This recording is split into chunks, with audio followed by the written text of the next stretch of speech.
So welcome everyone. Welcome to our course on BMD approach for quantitative interpretation of genetic toxicity dose response data.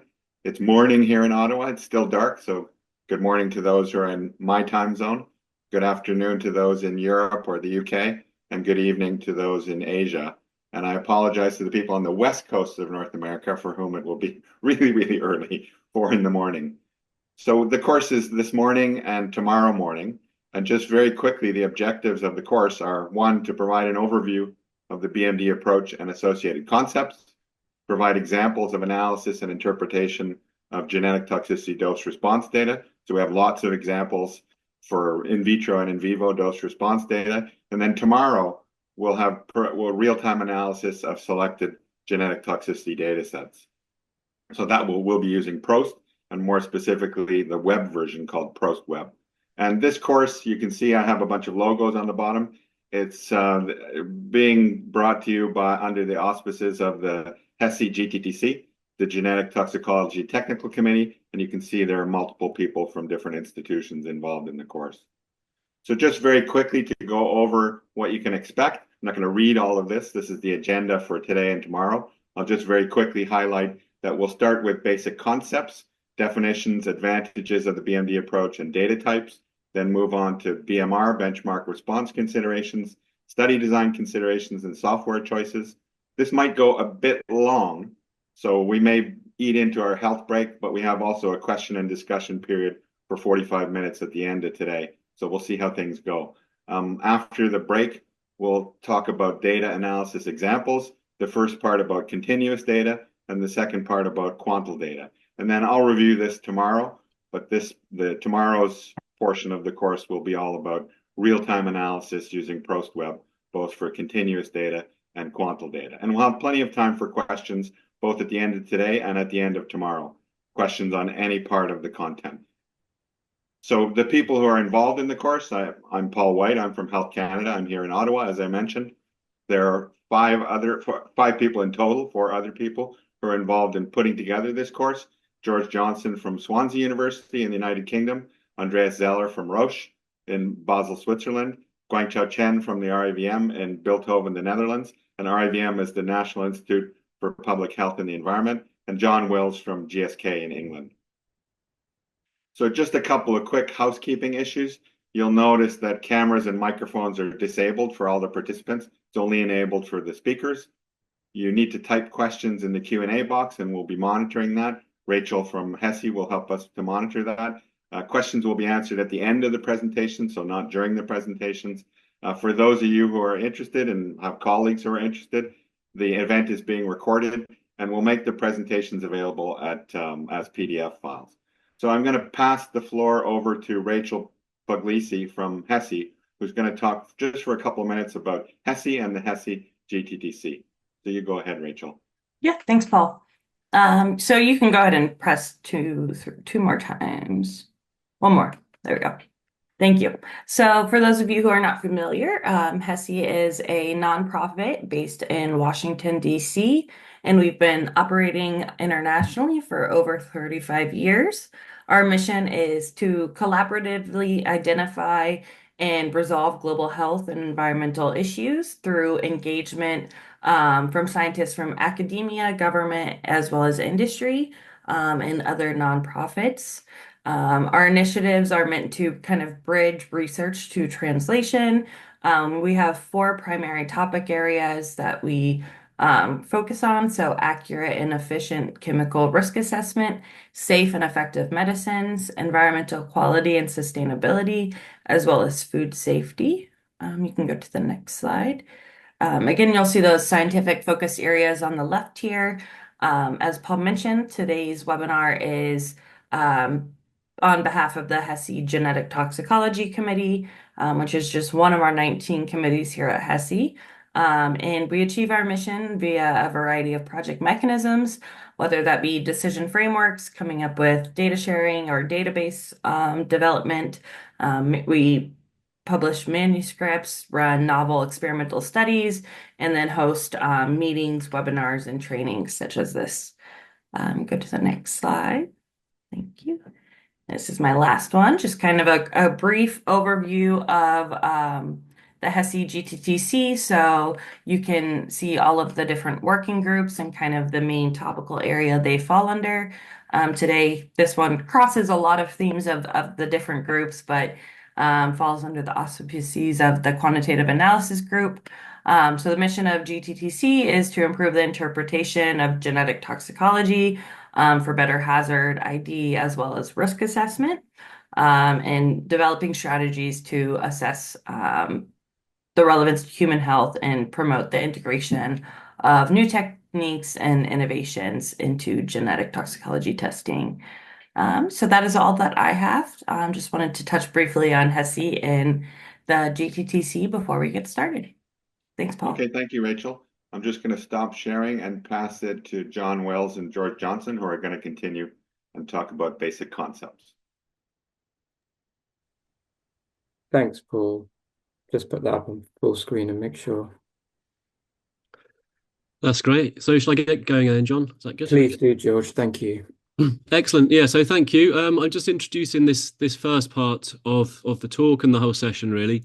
And we're starting off with why are we going to look at why do we want genetic toxicology to be assessed in a quantitative way? So we've been working on this for a few years in different auspices, and we'll put some citations forward before we get onto the how. So obviously it's important to look at the why. So historically, really, gene tox has been looked at more qualitatively. So yes or no, something's genotoxic or not. But we want to think more about mechanisms, about low dose exposures being potentially not really causing increased damage above the background, and the mechanisms that might underlie that. Things like DNA repair, detoxification of things like reactive oxygen species, and so on. So there's a list of these different homeostatic processes, and many of these have been put forward for a series of different chemicals that have already been accepted in the regulatory community, and those are outlined in this table below, but obviously this could be updated, but this was our previous work from the IWGT in 2015. I think David Eastman put this one forward. So the idea here is really the why. So some of these chemicals, we know that low levels of things like antigens, multiple events are required before the effect is seen. And that's been accepted for many years for things like the pharmaceutical industry, with many of the drugs, say the mebendazole and things like that, being antigens. Then we come forward with things like the DNA repair mechanisms, more for the alkylating agents and other DNA reactive substances, where DNA repair is able to withstand low levels of these substances in line with, say, endogenous and small exogenous exposures. So these have been put forward and accepted, and I think this allows us to move forward in saying that low level exposure to these sorts of things could potentially be withstood, and these would be the mechanisms. In order to then go on to the applied side of things, you need dose response modeling. And this has been improved for genetic toxicology over the recent years. So genotoxic responses depart from these background levels, and we need suitable ways to define this. And this will be outlined in the rest of the workshop, the sort of how side of things. So we've been working a lot on this over the, say, last 15 years, and other people have been working on this previously. Our groups have been really with government, academia and industry, and tripartite groups with things like the HESI group and also the IWGT. And we've been going out to workshops like the BFR in Germany and things like that too. So really things are advancing, and that's why we got such a big community online today, and a few more people coming. So I think we got 450 people coming to this to sort of highlight how important this topic actually is.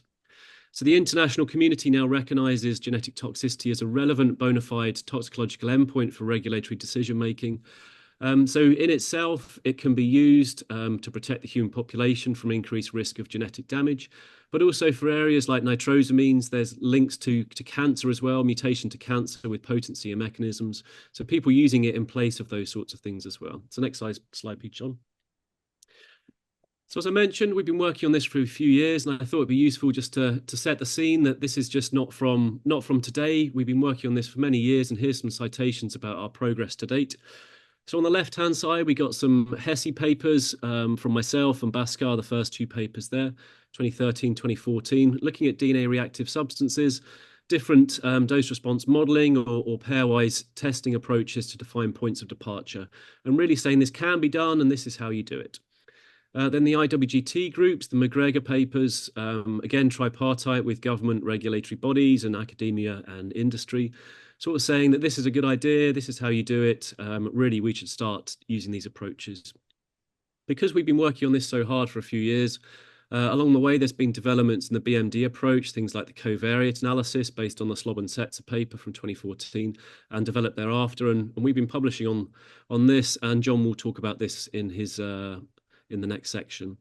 Same sort of thing with model averaging. Through the years of working on BMD, we've seen model averaging gaining favor and being a really good approach as well. So we'll discuss that. And we've been embedding that into our framework of BMD analysis as well. Some of the hurdles along the way are things like benchmark response. So what should this be for genetic toxicology? And since, again, working on this, the science has moved forward and the statistics has moved forward to allow us to define this on a case-by-case basis or endpoint-by-endpoint basis. So we'll talk about that too. The kind of thing it's overtaking is no observed effect level. So we'll compare that to BMD too. And really, what's the idea here? So we've put forward the paper on mutation as toxicological endpoint for regulatory decision making too. Bob Heflick presenting that paper in 2020. And now we're at the stage of really embedding this into the risk assessment framework.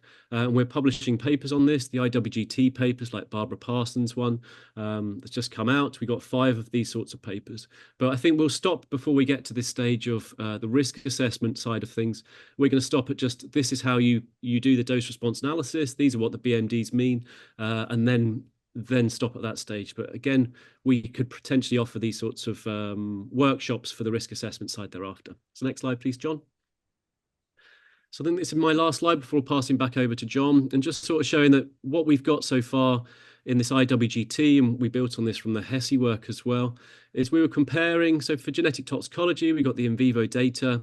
How do we define this small but measurable increase, this point of departure from the data? So we compared all the different modeling approaches, statistical approaches at that time, and really the BMD approach came out on top, and the percentage-based BMD approach came out on top, with some of the other approaches having problems with poor data leading to higher metrics which weren't going to be protective to the human population, and some issues with, say, statistical modeling with an unreliable model like the bilinear type model as well.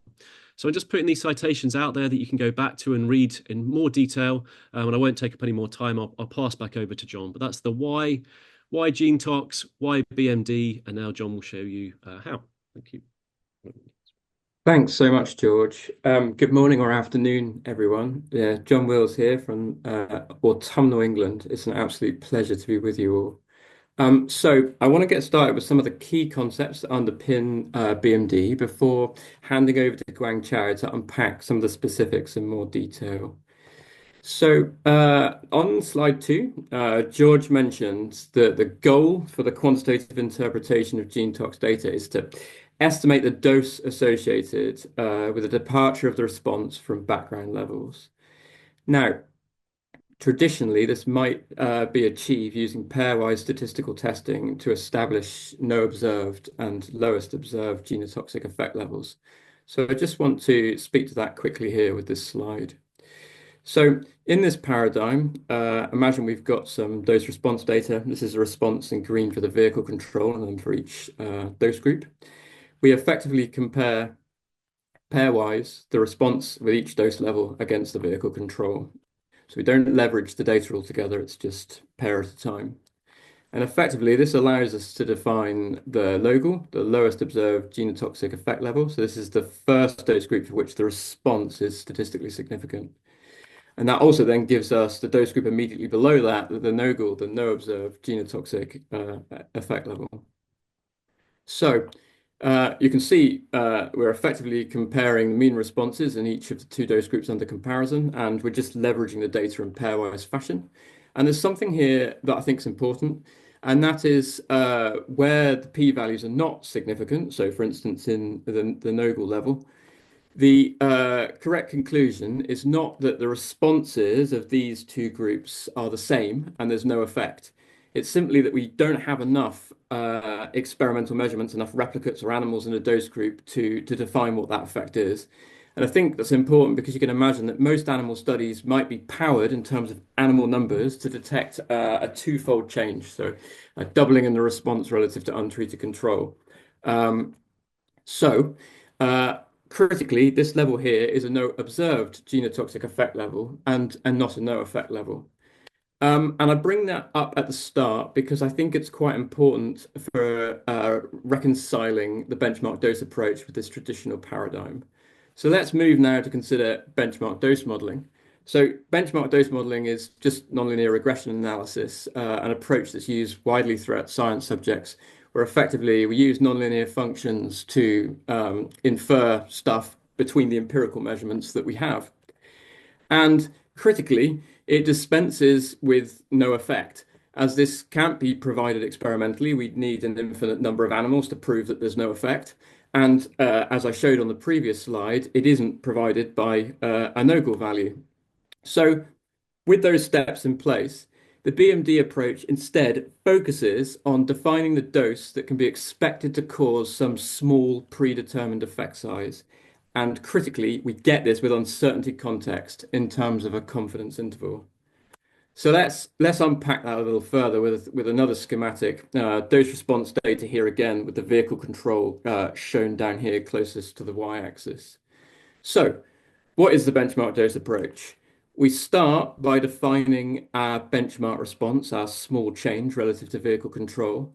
Now, this might be a fixed percentage increase, say a 50% increase relative to response levels in the vehicle control, or it might be defined based on the standard deviation of the vehicle control group. So it might be that we take the mean and add the standard deviation from the vehicle control and use that as our benchmark response size.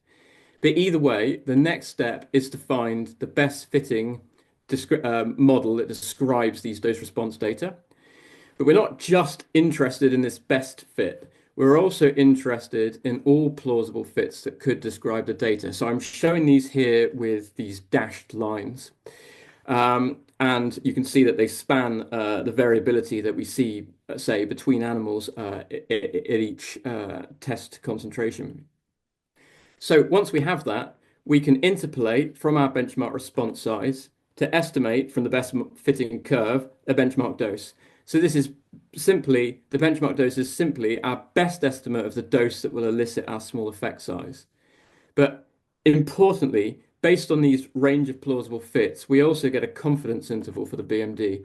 So this is bounded by the BMD-L and the BMD-U, the lower and upper 90% confidence limits of this BMD value. And you can see that, importantly, this confidence interval tells us about the uncertainty we have in our BMD estimate. And therefore, it reflects the quality of the underlying dose response data. You can imagine if the within-group variance between animals or cell cultures is wider, then the range of plausible fits would open up. And so the confidence interval would also get wider. So fundamentally, this confidence interval tells us something about the quality of the dose response data that we're interpreting. So let's just compare this approach relative to the Nagel-Logel paradigm that I spoke to.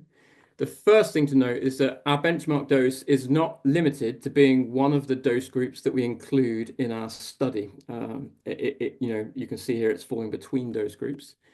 We're leveraging all of our dose response data in combination, not proceeding in a pairwise fashion. We get our confidence interval that I just spoke to that tells us about the quality of our data. And importantly, you can see that effectively benchmark dose values are equipotent doses.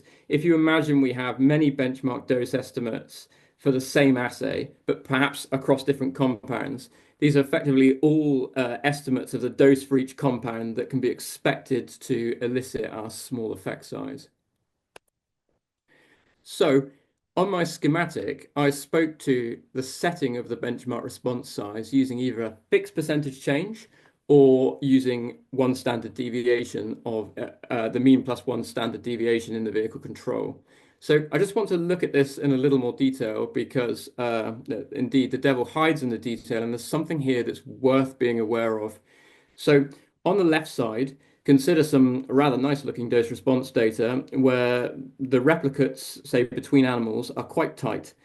The result of this is that the standard deviation in the vehicle control down here is quite small. And so we end up interpolating the data at quite a small effect size. Okay, let's run that thought experiment again, but imagine now that we've got lower quality dose response data with much greater variability between experimental replicates. Now what you can see is that the standard deviation in the vehicle controls is bigger. And so we end up estimating for a bigger benchmark response size. So in essence, there's something to be careful of here because our lower quality data on the right side with more uncertainty is yielding a bigger benchmark response size and a higher BMD, which is obviously less conservative. So that's really important to bear in mind when we just base the effect size on a single standard deviation value from a single vehicle control. And for this reason, currently expert working groups advise using a benchmark response size of 50% for in vivo genetic toxicity endpoints. So I just want to take a look now. Let's move beyond schematics and have a look at a real world example. So I just want to show an example of benchmark dose modeling using the model average approach. I'm doing this now with real data for NDMA. This is data from the transgenic rodent assay. So let's get into this. You can see here, first of all, we fit 4 models. So these are just slightly different mathematical functions that are describing the dose response data. So we see here the exponential model, the Hill model, the inverse exponential model, and the log normal model. And you can see in each instance, we get a weighting based on how well the function is able to describe the empirical data.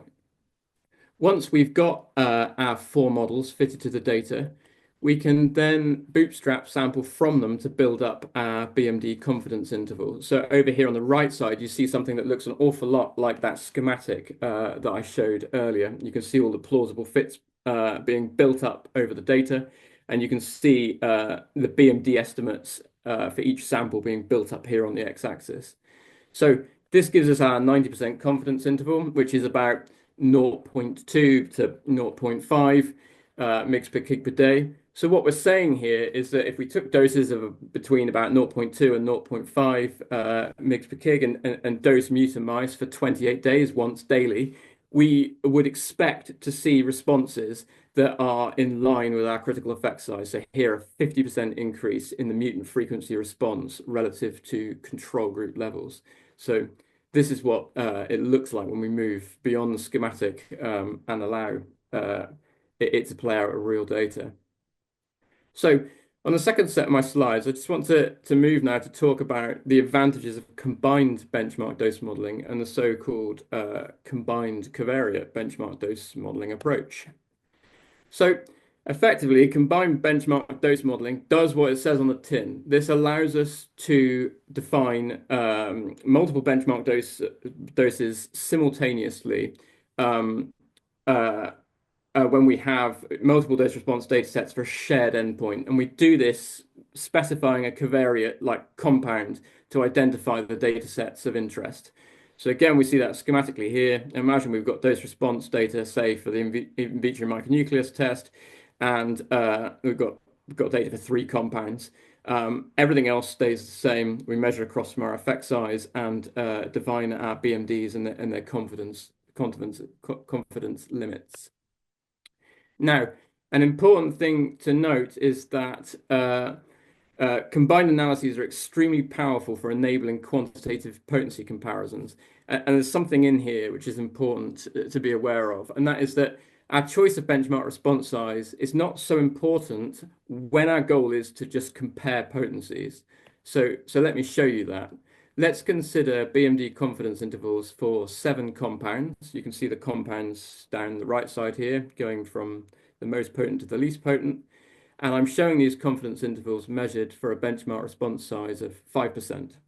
So I can step through 5%, 50%, 100%, 200%, 400%. And what you should see is that the compound potency ranking down the right side stays the same. But what is changing is the confidence intervals are simply shifting in the positive X direction as we need bigger doses to hit the bigger effect size. So you can imagine it doesn't matter really which benchmark response size we use if our goal is just to look at the similarities and differences between these BMD confidence intervals.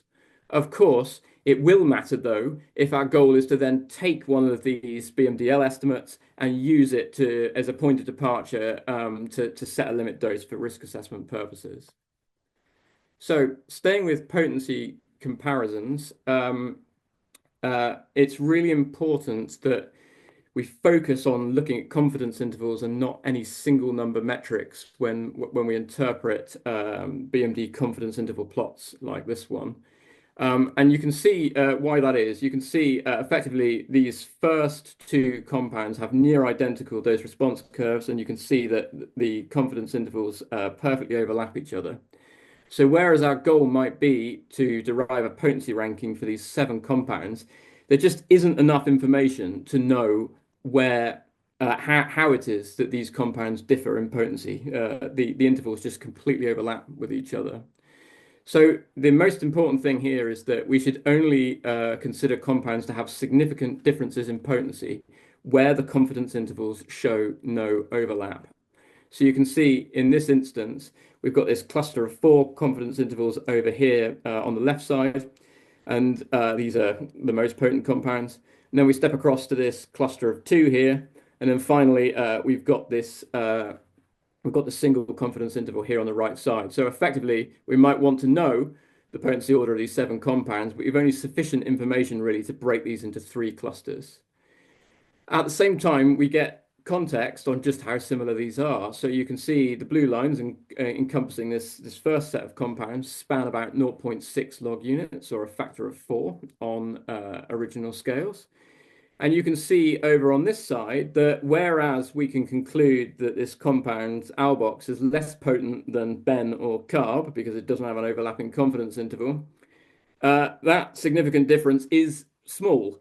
That is, these purple lines here encompassing all 3 of these compounds again span about 0.6 units, log units, or a factor of 4 on original scales.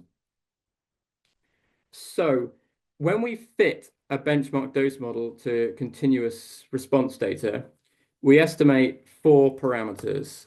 So these are the background response, the response in the vehicle control, the potency, B, effectively where this curve comes up, the maximum response, which is effectively the fold change between the response at background levels and the maximum amount we can push the endpoint before it plateaus out. And then finally, the log steepness, the gradient of the ascending limb of this curve. And estimation of these parameters holds the key to the power of combined analysis, because when the parameters that are similar across all of the individual data sets can be collectively estimated from all of the data, we gain precision in each of the individual BMD estimates under consideration, or we have that potential. So let me unpack that in a little more detail. So let's return to our compound's potency ranking here. And you can see in this instance that the dose response curves we've got here at the top are well described using the same parameter to describe the background, the response, and the vehicle controls. They all plateau out at the same point, so we can describe them well using the same max response. And you can see that the gradient of the ascending limbs of these curves are effectively all the same. So we can keep these parameters constant and still have an excellent description of the empirical measurements. What's not the same is potency. You can see that effectively these compounds, the curves will come up at different points, and we move from the most potent here on the left side through to the least potent over here on the right side. So this example is quite clear. It's quite visually intuitive that some things can be treated the same, and indeed the potencies differ. Let me move to another example, which is probably more typical of what you'd see on the real world, where things aren't quite so clear visually. Let's consider some transgenic rodent assay data for 4 compounds, which you see here on the left side. These are polyaromatic hydrocarbons.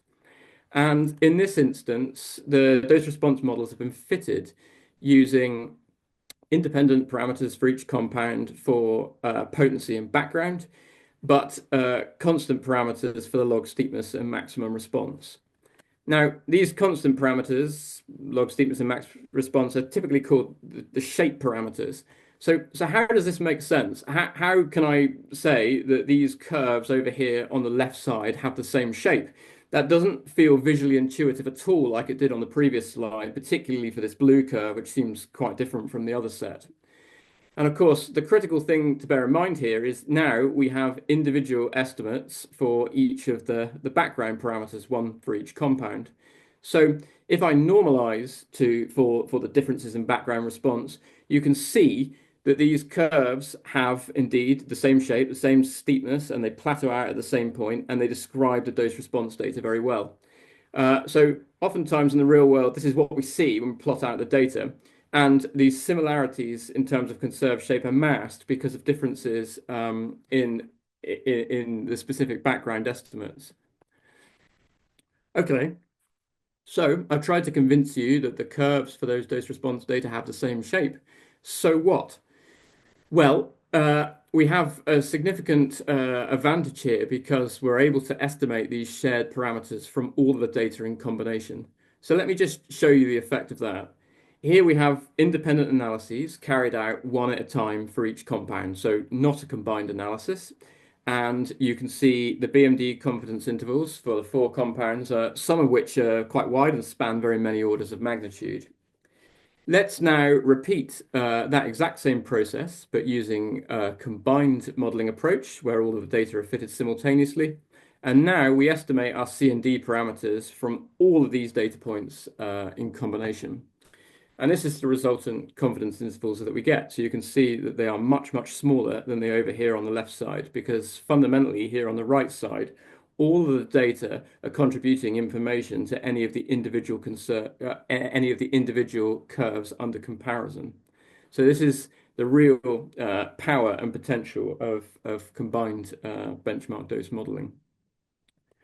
So I just want to speak briefly to some conclusions here.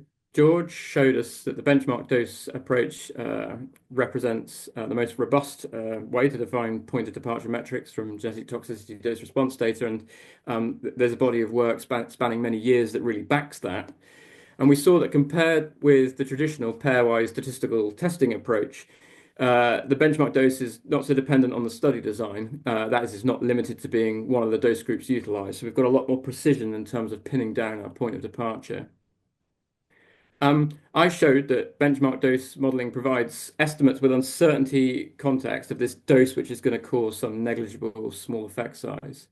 And that it's really important to compare these confidence intervals and not any single number value when we want to do potency comparisons, because otherwise we're likely to make erroneous conclusions, because there will be limitations on what we conclude based on the uncertainty in the underlying dose response data. When our goal is quantitative potency comparison, you could see that the choice of benchmark response sizes is not so important in these combined analyses. Effectively, the confidence interval plots remain really similar. They just shift in the positive X direction as we use bigger benchmark response sizes. Of course, when the goal is to actually use those values for risk assessment to calculate an exposure limit, then of course the benchmark response choice is really important. And the current recommendation is a fixed percentage effect size of 50% for in vivo genetic toxicity endpoints. Finally, then, I spoke to the power and the potential of combined benchmark dose analyses, where we have an ability to estimate some model parameters from all of the data as a collective.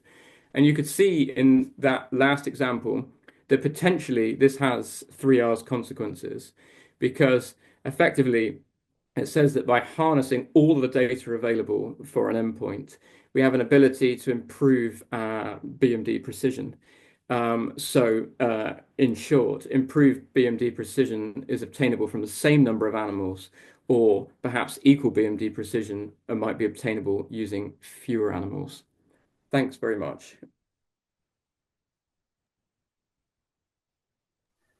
Thank you, John, for the very interesting talk and insight. And I think I will take it from here. I will share my screen first. And I hope everyone can see my screen from now on. Yes. First, about myself, Guangchao Chen from RIVM in the Netherlands. I have some experiences with BMD modeling for a few years. That's why I'm here today, and it's a great pleasure. So here we will go into some details about BMD modeling itself. Oh, wait. Yes. So in general, we start with looking at the data and look at what type of BMD dose response data we have. And two big main categories of the data are firstly quantum data. So that's about the fraction of animals or unit with a specific effect in population. And the other group of data is continuous data, we call them. So those continuous data are about the values of a biological parameter in individual animals or units. We start looking at the quantum data first. So quantum data is about incidence or fraction of individuals with specific effect, like we just mentioned. Typical examples of quantum data are, for instance, the tumor incidences, for instance, the liver tumor.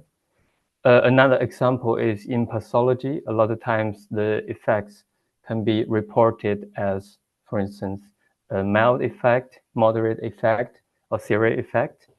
So this is also an example of a quantum data.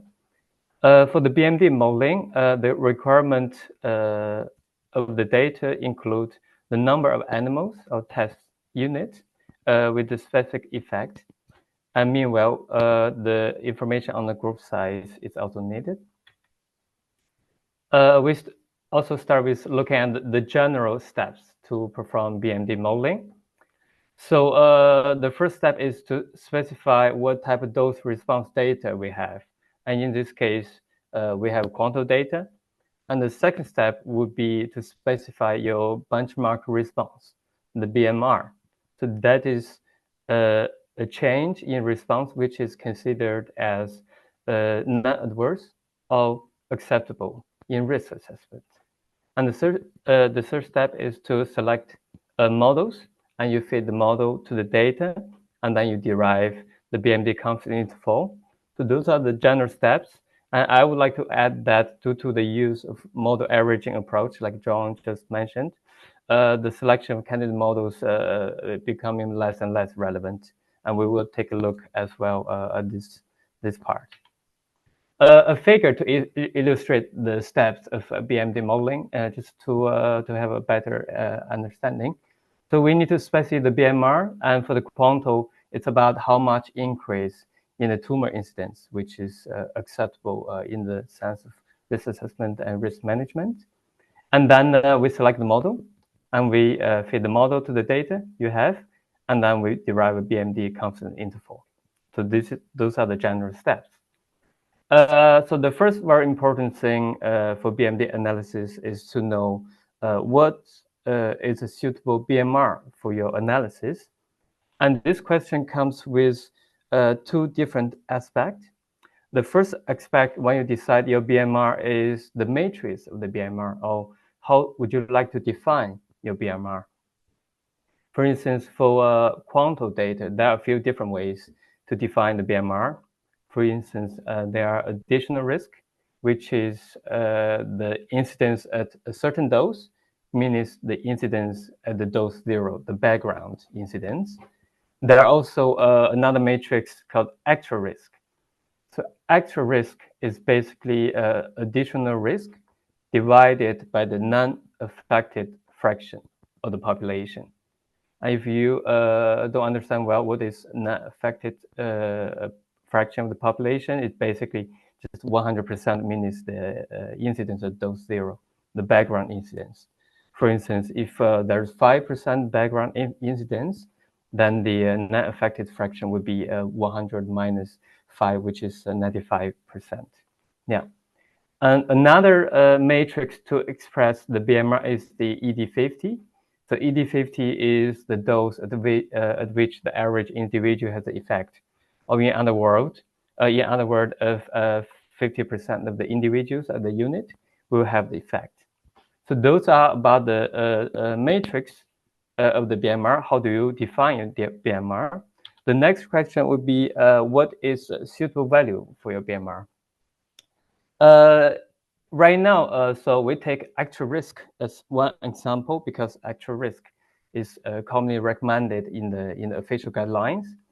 For actual risk, so in the ideal situation, we would actually specify a very small BMR, which is considered acceptable in the sense of risk management and risk assessment, and this is what we would like to have. But in many cases, actually in reality, due to the limitation of experiments, very often we cannot get a very small risk is very hard to detect due to the limitation of the experiment. For instance, we can only have a limited number of animals, and the smaller the incidence, and then the more animals you would need to detect that small incidence, which is not feasible, I would say, in reality. So in that case, then we often say, okay, take a default actual risk, for instance, 10% as recommended in many guidances. This is most likely not acceptable for in the sense of how large this increase in the incidence is, but this is what we can measure by experiments. But of course, what we can measure should not influence the decision in the risk management, what is acceptable in terms of increase in the incidence. And that increase in the incidence, which is small increase, is what we want to know. So if in case we take the 10% as a BMR, then we also need to take this into consideration. So the high risk at the point of departure, which you get from your BMD analysis, it should be accounted for when you perform your risk assessment.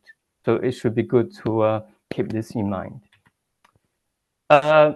So after specifying your BMR, then you would select a model and you feed the model to the data and you derive the BMD constant interval. So in the BMD tools, which are already developed, so those steps already can be realized easily by the tool. And those will be not the focus of this presentation. So we will not go into details of these steps. And now we look at the continuous dose response data. So continuous data, they are endpoints that measured on a continuous scale. For instance, the organ or body weight, or the concentration of some certain enzyme in the blood serum, or some large counts can also be seen as continuous data. For the BMD analysis of continuous data, we normally need the individual observation per animal or per test unit. For instance, the body weight of each animal that will be needed. But a lot of times, actually, the dose response data, they are reported per dose group. Then in that case, we have the mean value of each dose group. We have the standard deviation or standard error of the mean of each dose group, and meanwhile, we have the group size. So those are also fine for BMD analysis for continuous data. Again, so the BMD analysis for continuous data is very comparable to that of quantum data. We start specify what kind of data we have, which continues, and then we choose the BMR, which is considered acceptable for risk assessment or not adverse. And then we select the model, we feed the model to the data, and then we derive the BMD constant interval, which is basically same as quantum data. Also, another figure just to give a better indication how things goes here. We'll choose a BMR, for instance, 5% decrease in the mean body weight, and then we will select the model and feed the data we have, and we derive a BMD constant interval. Exactly the same steps as the case in quantum data. And then again, we firstly need to consider what kind of BMR can we use. And then we start with how shall we define our BMR? And then after that, what is appropriate value for the BMR? So for continuous data, the definition BMR is often as a relative change. So a percentage change in mean response compared to the background level, for instance, percentage change in mean body weight. Just a small note, maybe you will encounter sometimes in the literature report. For continuous data, the benchmark response, the BMR, is also called critical effect size, CES. But just note that they are the same thing for continuous data. Yeah, a very small tip. And then after that, yeah, we derive a benchmark dose confidence interval. And there are also some related notions I would like to mention. So the BMDL is the lower bound of the benchmark dose confidence interval, and the BMDU is the upper bound of the benchmark dose confidence interval. And when we change, for instance, when we choose, for instance, 5% increase as a BMR, then we would call it BMD5. Then also relatively BMDL5 and BMDU5. So those are the relative notion.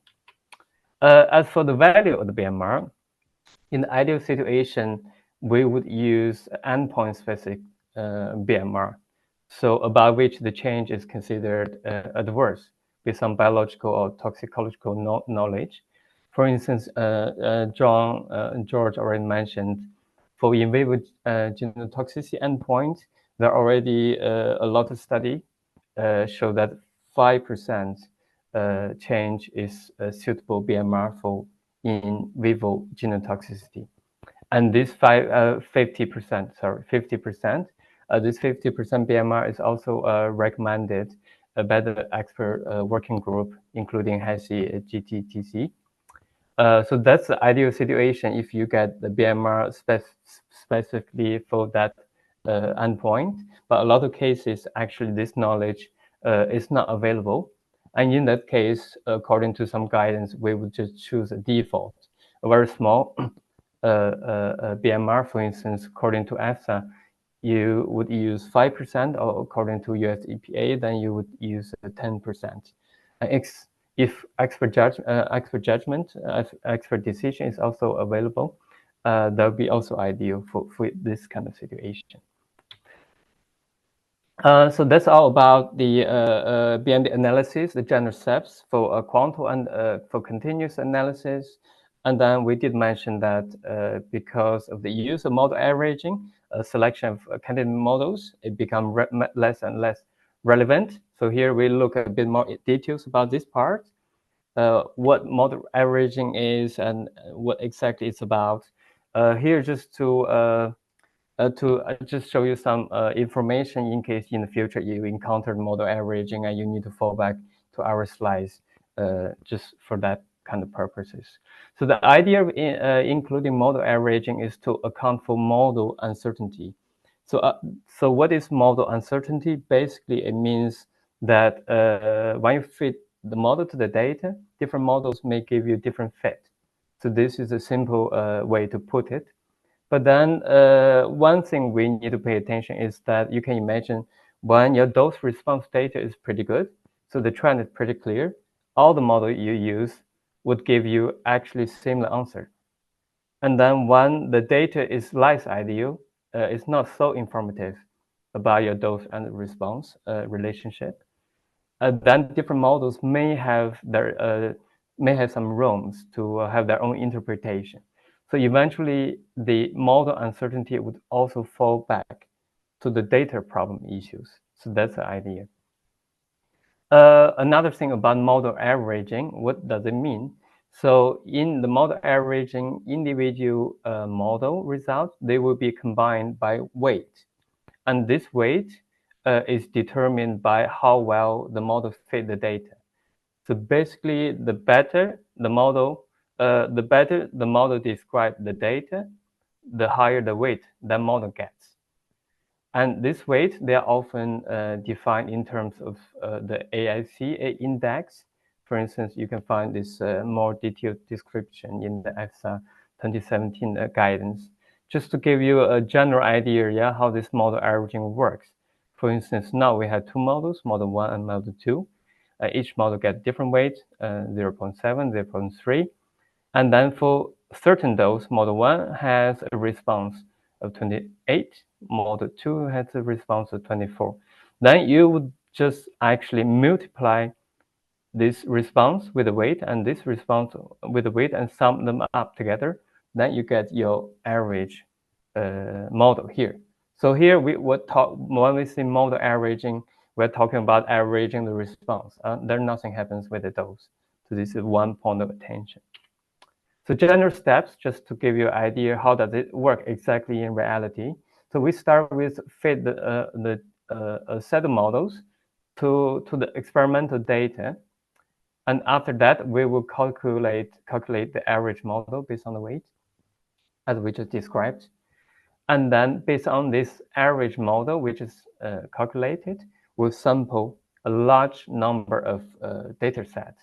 How many this data set are sampled depends on how many bootstrap runs you will specify. For instance, if you say in model averaging, I would like to perform 200 bootstrap runs, then the program will sample 200 data sets. And after this step, for each sampled data set, the generated data set, the program will do step 1 and 2. And then for each generated data set, there will be a BMD derived. And then eventually you can imagine after certain bootstrap runs, for instance, 400 bootstrap runs, you have 200 BMDs or less, because in some cases, the BMD could be not available, cannot be derived. But in either way, you have a set of BMDs, and then you can collect the BMD in histogram and then decide the lower and the higher percentile. So basically, the lower 5% percentile will be the model average BMDL, and the 95% percentile will be the BMDU, or the model average BMD confidence interval. And here's just a figure to show you how it looks like exactly. So here we have experimental data with observed confidence interval, and we fit this data and we calculate the average model. Based on this average model, we sample a large set of data sets, and then each of these light gray curve represent the fit of each sample data set, and each of this curve will give you a BMD if it's not available. And then in the end, we get many BMDs, and then we calculate the BMDL and BMDU. So that's the idea of model averaging. And here I believe I will give the floor to Paul to continue the rest of the... Thanks, Guangchao. Yep. So if you stop sharing, I'll share mine, yeah. I stopped.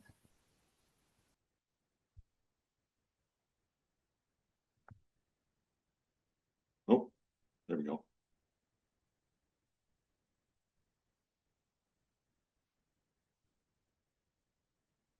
Okay, everybody should see that. So I just wanted to thank Guangchao, George, and John for giving that excellent introduction. I'm going to say a few things about study design considerations and the influence of dose selection on both the BMD value and the no gel, as John defined it, the no observed genotoxic effect level. Now, people come to us sometimes and they say, well, if I want to determine a precise BMD, how should I design my study? Well, it's a difficult question, and we've been looking at that in some detail. I'm only going to be able to show you a little snapshot of some of the things that we've been doing and considering. First, I'd like to start off by having people remember that there are test guidelines. So for in vivo studies, like the transgenic rodent assay that has been mentioned already, there are test guidelines, the OECD test guideline, that recommends high doses, few dose groups, and numerous animals per dose group. So, for example, for TG488, it recommends 3 doses plus control minimum and at least 5 animals per dose group. But we can consider whether that could result in a precise BMD. It's used to determine a no observed effect level, as John was defining, the highest concentration that doesn't give a response according to some pairwise statistical analysis. But there may well be some considerations to determine a model that gives you that also gives you a precise benchmark dose. So BMD precision is influenced by study design, and so the number of doses, the replicates per dose, and dose spacing. And it's important to identify designs that afford BMD precision while minimizing animal use. So I'm just going to talk to you a tiny bit about one of the things that we've been doing. We have a study that we call our Mega BAP study, which is a mute-mouse study of benzoate with a 28-day repeat dose oral in 7 tissues with 10 doses plus control. So you can see why with 7 animals per dose group. So you can see why we call it Mega BAP. It was a very large study, and Ali Long, Mark Beal, and I have been using those data to determine what happens if we iteratively censor the data. So we censor the dose response data set, and then we repeatedly fit functions and determine a BMD, and then determine which BMDs are more precise relative to other study designs, for example.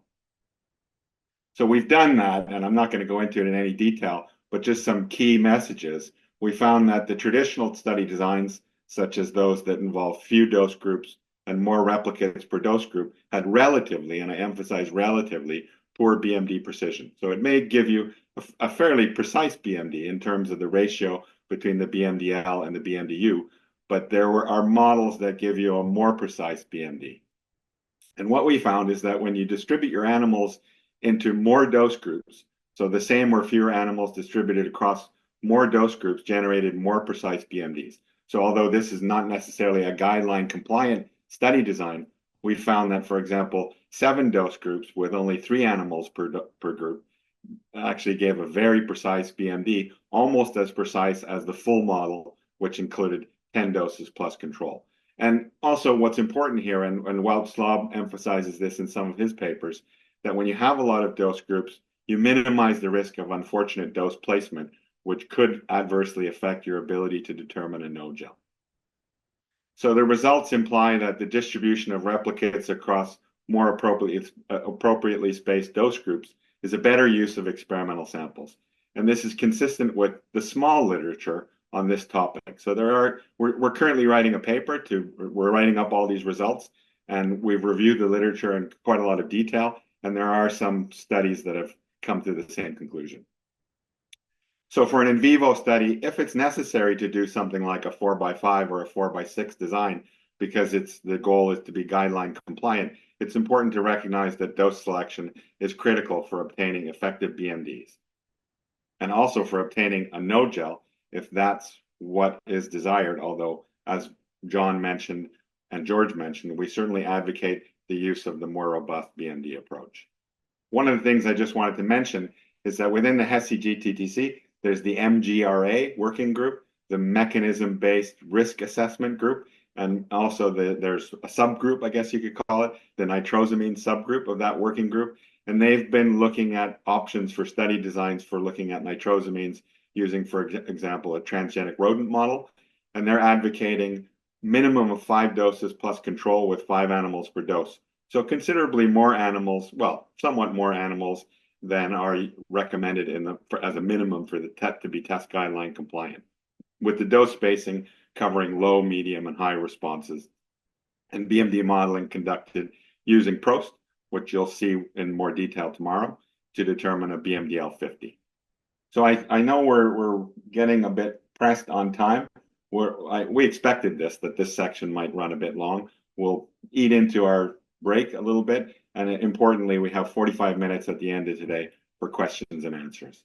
So I just wanted to say a few words about how dose selection can affect something like a no-gel, but it doesn't really affect the BMD. So here, if we look at those mega BAP data again, so this is small intestine immunomouse, and you can see here's laxia mutant frequency against dose, and this is shows you the box plots for the responses for each dose group. If we look at something like a no-gel using an ANOVA with post-hoc comparisons, in this particular example, I did a 2-way Dunnett test, we get a no-gel of 0.78. If we alternatively use the BMD approach that we're advocating, in this case using the 5-parameter exponential model, we see an excellent fit to the data, and the BMDL, in this case the BMDL50, is 0.3. So it's lower than the no-gel, but you'll see in a moment that the no-gel is obviously going to be affected by dose selection and study design.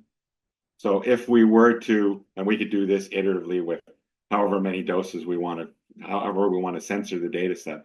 So in this case, I've removed several doses, and I can move the no-gel down to 0.1. It may have been 0.1 if these were the doses that we selected. And if we look at the BMD L50 in this case would be higher than the no gel and barely changed from our previous example where it was 0.3. So you have almost an order of magnitude drop in the no gel and very little change in the BMD or the BMD L50. So the BMDL is minimally affected by study design and dose selection, especially dose selection, and the no gel can be quite dramatically affected. And if we summarize that in this table, you can see I can push the no gel down artificially, I mean, just by iteratively censoring the data set. I can move the no gel down by almost an order of magnitude from about 0.8 to about 0.1, so 8-fold reduction. But the BMDL in this middle column really doesn't change very much. So the maximum change in BMDL 50 is only about a third. So we have a very robust endpoint that gives us a very precise estimate of the point of departure, the BMDL 50, and it's not as much, it's not necessarily affected by dose selection. Of course, if we removed all the middle doses or all the top doses, we could see an effect on functional fit and the BMD. So I just wanted to end this portion of the course before we move on to a short break with talking a little bit about BMD analysis tools. So tools for analyzing dose response data and determining a BMD. So we're talking a lot about PROST, and there are two versions of PROST. There's the web application, and we're going to show you examples tomorrow using PROST web, and there's the web address. There's also an R version. A lot of us prefer to use the R version because it's more comprehensive. So for example, on one of George's slides, he mentioned mixtures analysis to look at dose additivity. So we've been doing some work on that, and you need to use the R version, which is more comprehensive.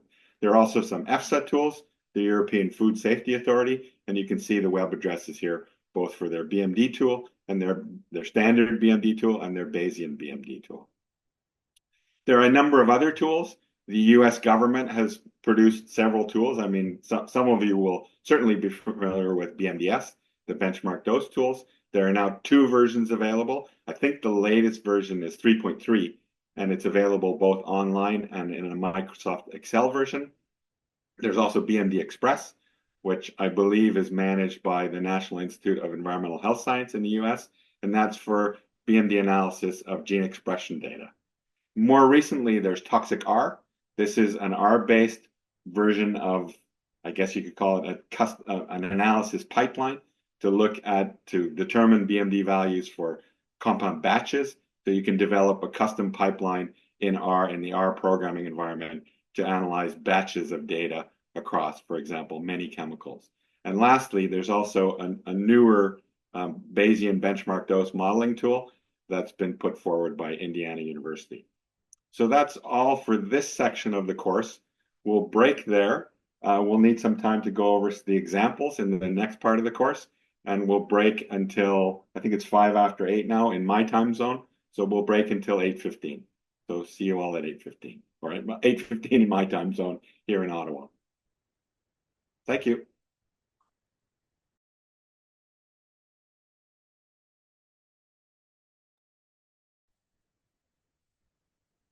Okay, welcome back. I hope people had a good break. I had a chance to refill my coffee because it's still fairly early here in my time zone. Also had a chance to have my health break, so to speak. We see that there's quite a few questions coming in the Q&A box, so that's great. Keep them coming. We have 45 minutes reserved at the end to review those questions at the end of today's session.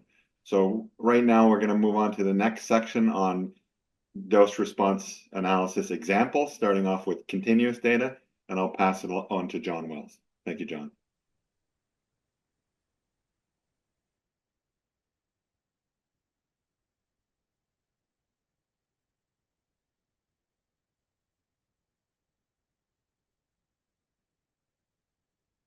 Thanks, Paul. Can I just check that that's coming through correctly?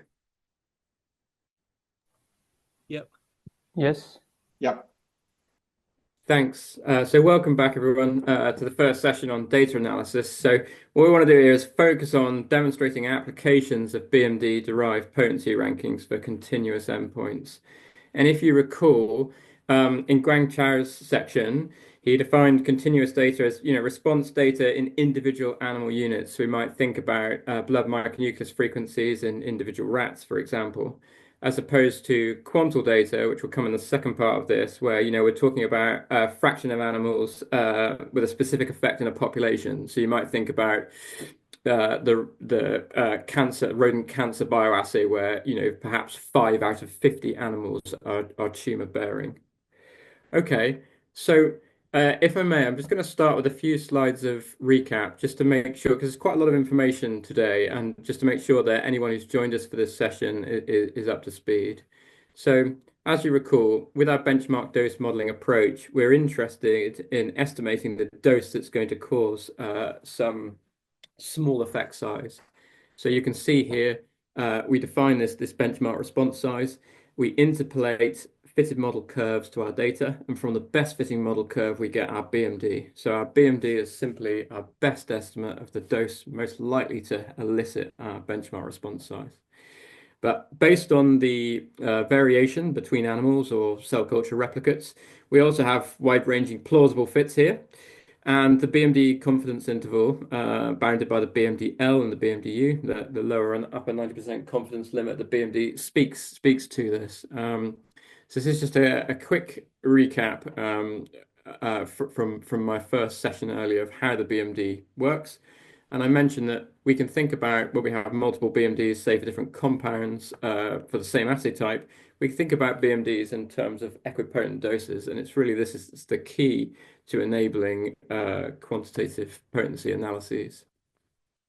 I spoke in the second bit of my earlier talk then about combined benchmark dose modeling. So this is where we estimate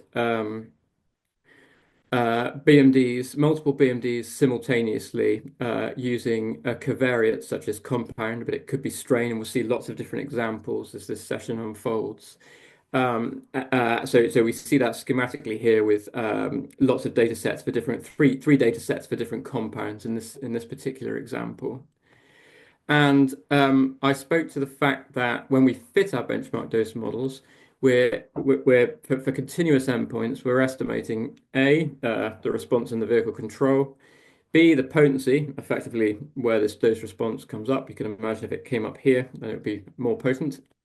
C, the maximum response, how far the fold change at which we can induce this endpoint from vehicle levels to the maximum amount before it plateaus out.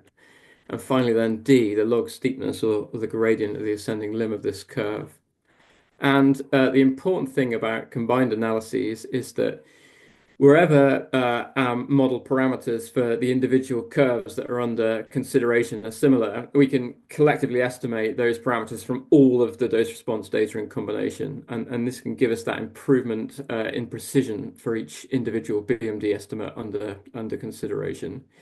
And a lot of previous research has been published on this, including papers by Wout-Slob studying these effects for many different endpoints. And one of the things that's really key is that we see maximum response and log steepness parameters are often highly conserved within an endpoint. So if we consider all in vitro micronucleus data, we'll typically find evidence that C and D are really similar, whereas the potencies and backgrounds differ, say, across different compounds.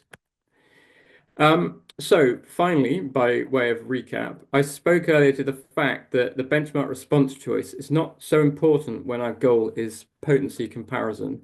And that's really what this talk now is about. So let's just revisit that quickly. Imagine we have BMD confidence intervals for a set of compounds. And if I move through benchmark response sizes of 5, 50, 100, 200, and 400%, what you see is the potency ranking for the compounds from most through to least potent stays the same as I play forward and backwards. And the BMD confidence intervals just shift in the positive X direction as we estimate bigger effect sizes. And so this is important because if we're comparing potencies in these plots, it's less important which BMR we choose. Whereas, of course, if our goal was to generate a point of departure and use that for, say, limit setting in a risk assessment context, the benchmark response size would be really important. So there's these sort of two paradigms of point of departure determination versus quantitative potency comparison. And I want to speak more to the latter in this session.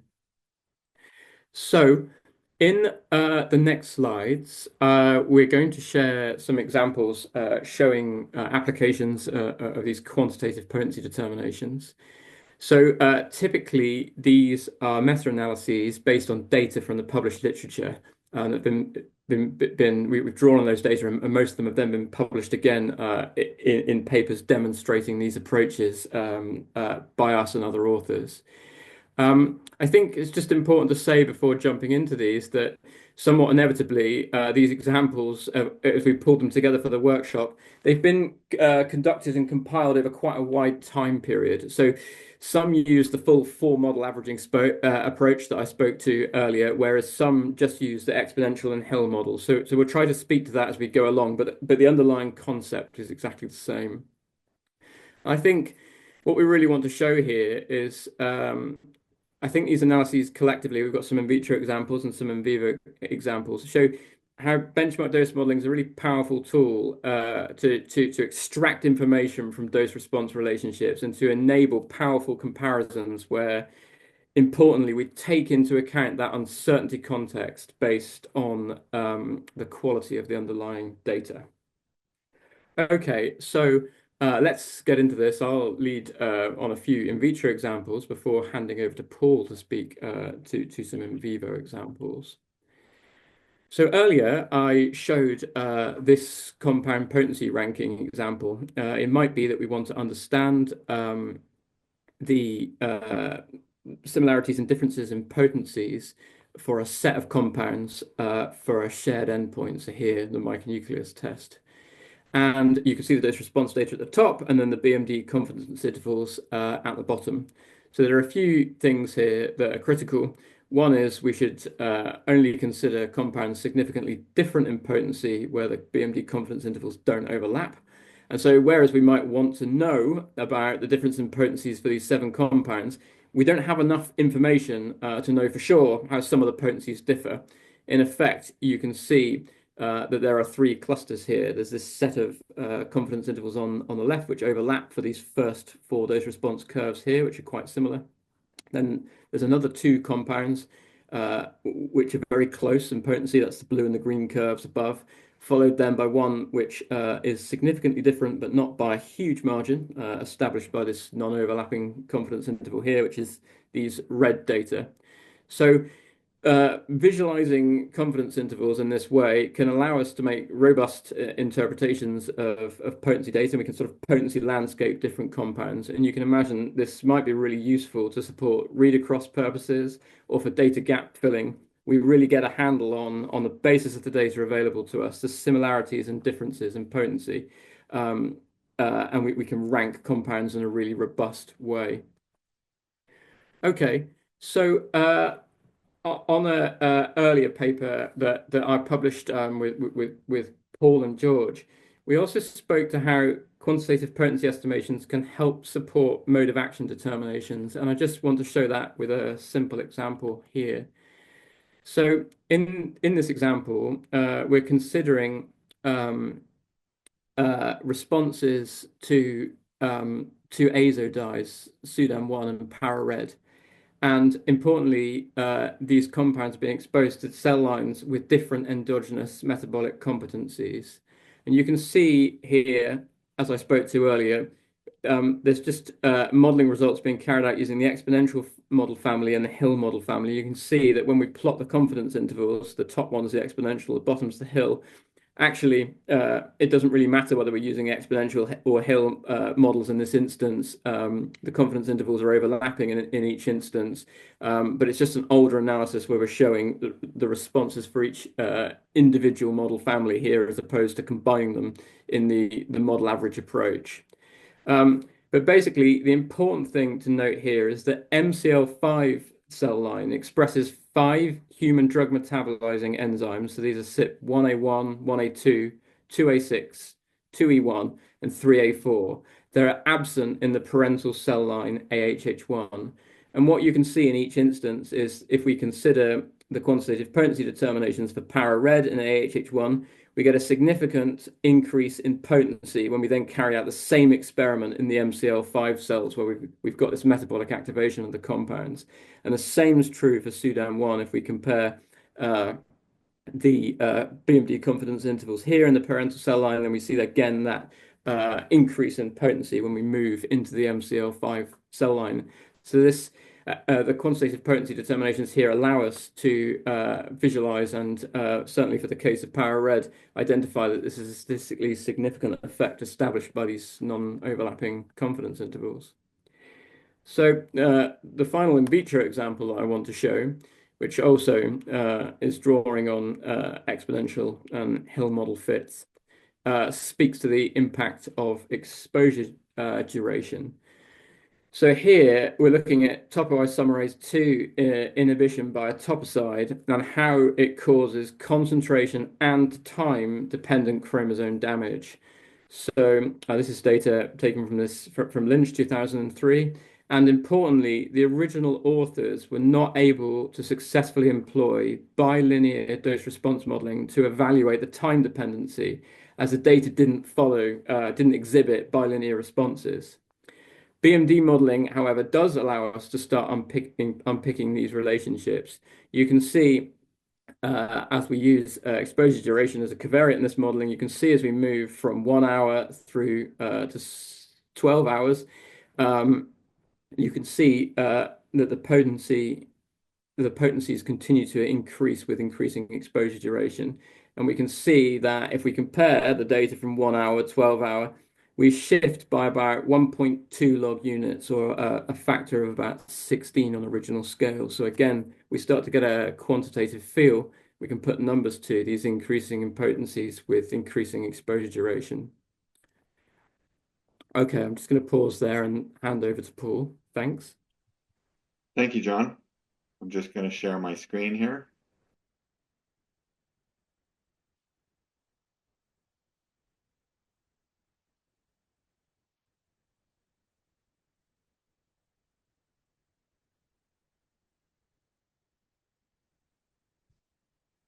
So thanks, John, for those interesting examples of analysis of in vitro dose response data.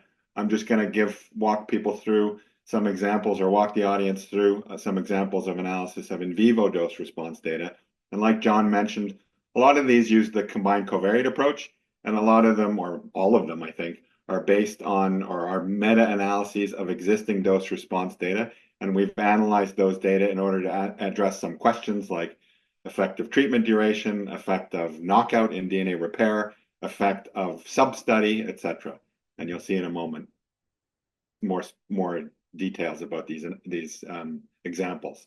So in one of our analyses, and this was published by John was the first author in 2016, we were interested in looking at not only compound potency ranking, but also sub-study reproducibility. And this was for 7 clastogens, looking at micronucleus induction using the in vivo microflow assay.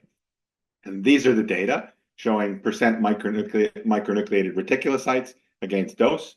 And what you can see here are dose response functions. Interestingly, you can see what John was referring to by conserved shape. And these are all the dose response functions across sub-study and compound. So there were 18 levels of the covariate. So for each compound, there were several sub-studies. So we can look at compound potency and sub-study at the same time. So the effects of those. You can see here, for example, here's azathioprine, 2 sub-studies, and then sub-studies for each of these different compounds that were investigated in this assay. And one of the things that becomes readily apparent is that sub-study really has no effect. So this assay is tremendously reproducible, and we can collapse the data across sub-studies and more accurately or more precisely look at the effect of compound on BMD or on potency metric, on the potency metric. So if we just move that up and then we combine sub-studies and analyze with compound as the covariate for potency ranking, we get a very robust potency grouping. And you can see here on the bottom, the BM, in this case, it's the BMD10, with decreasing potency over to the right with higher BMD values. And you can see we have very potent, and then somewhat less potent, and less potent, and then finally the least potent. And these are compounds, I think it's melphalan, chlorambucil, thiopita, azathioprine, methylmethane sulfonate, propane sultone, and hydroxyurea. So we get a very robust potency ranking, and we didn't really have to, or we could collapse the data across sub-studies because of excellent sub-study reproducibility in this particular example. So John had mentioned, or sorry, it was George actually. George had mentioned the influence of compensatory pathways in determining dose response shape for genotoxicity dose response functions. And I've become really interested in the impact of DNA repair knockout on the position of the benchmark dose for in vivo studies. So in this case, we have mutant frequency for a laxi transgenic mouse, not mutant mouse, but it's a laxi transgenic mouse.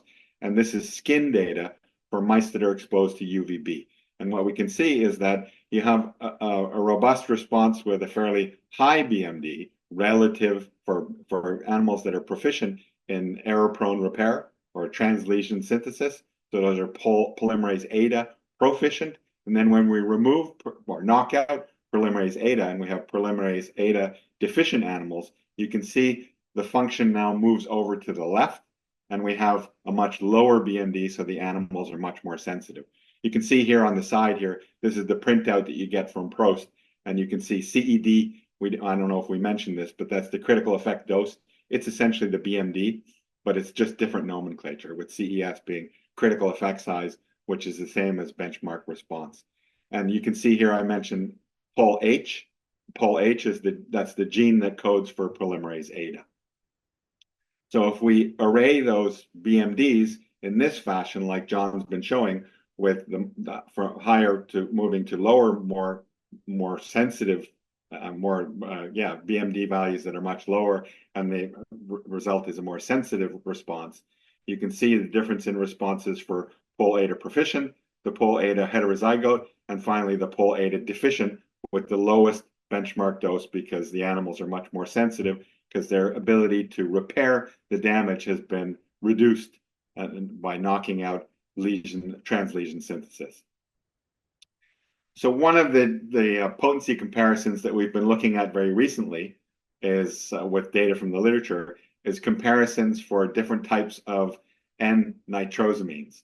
So here I'm showing a potency comparison for nitrosodimethylamine with nitrosodibenzylamine, and these are mutamouse liver data for a single oral dose with a 30-day sampling time, looking at compound as a covariate, in this case using the model averaging approach. And these are data from Janli Zhao from 1997. So these are actually quite old data, but it's of interest more recently because of the focus on nitrosamine genotoxicity or mutagenic hazard.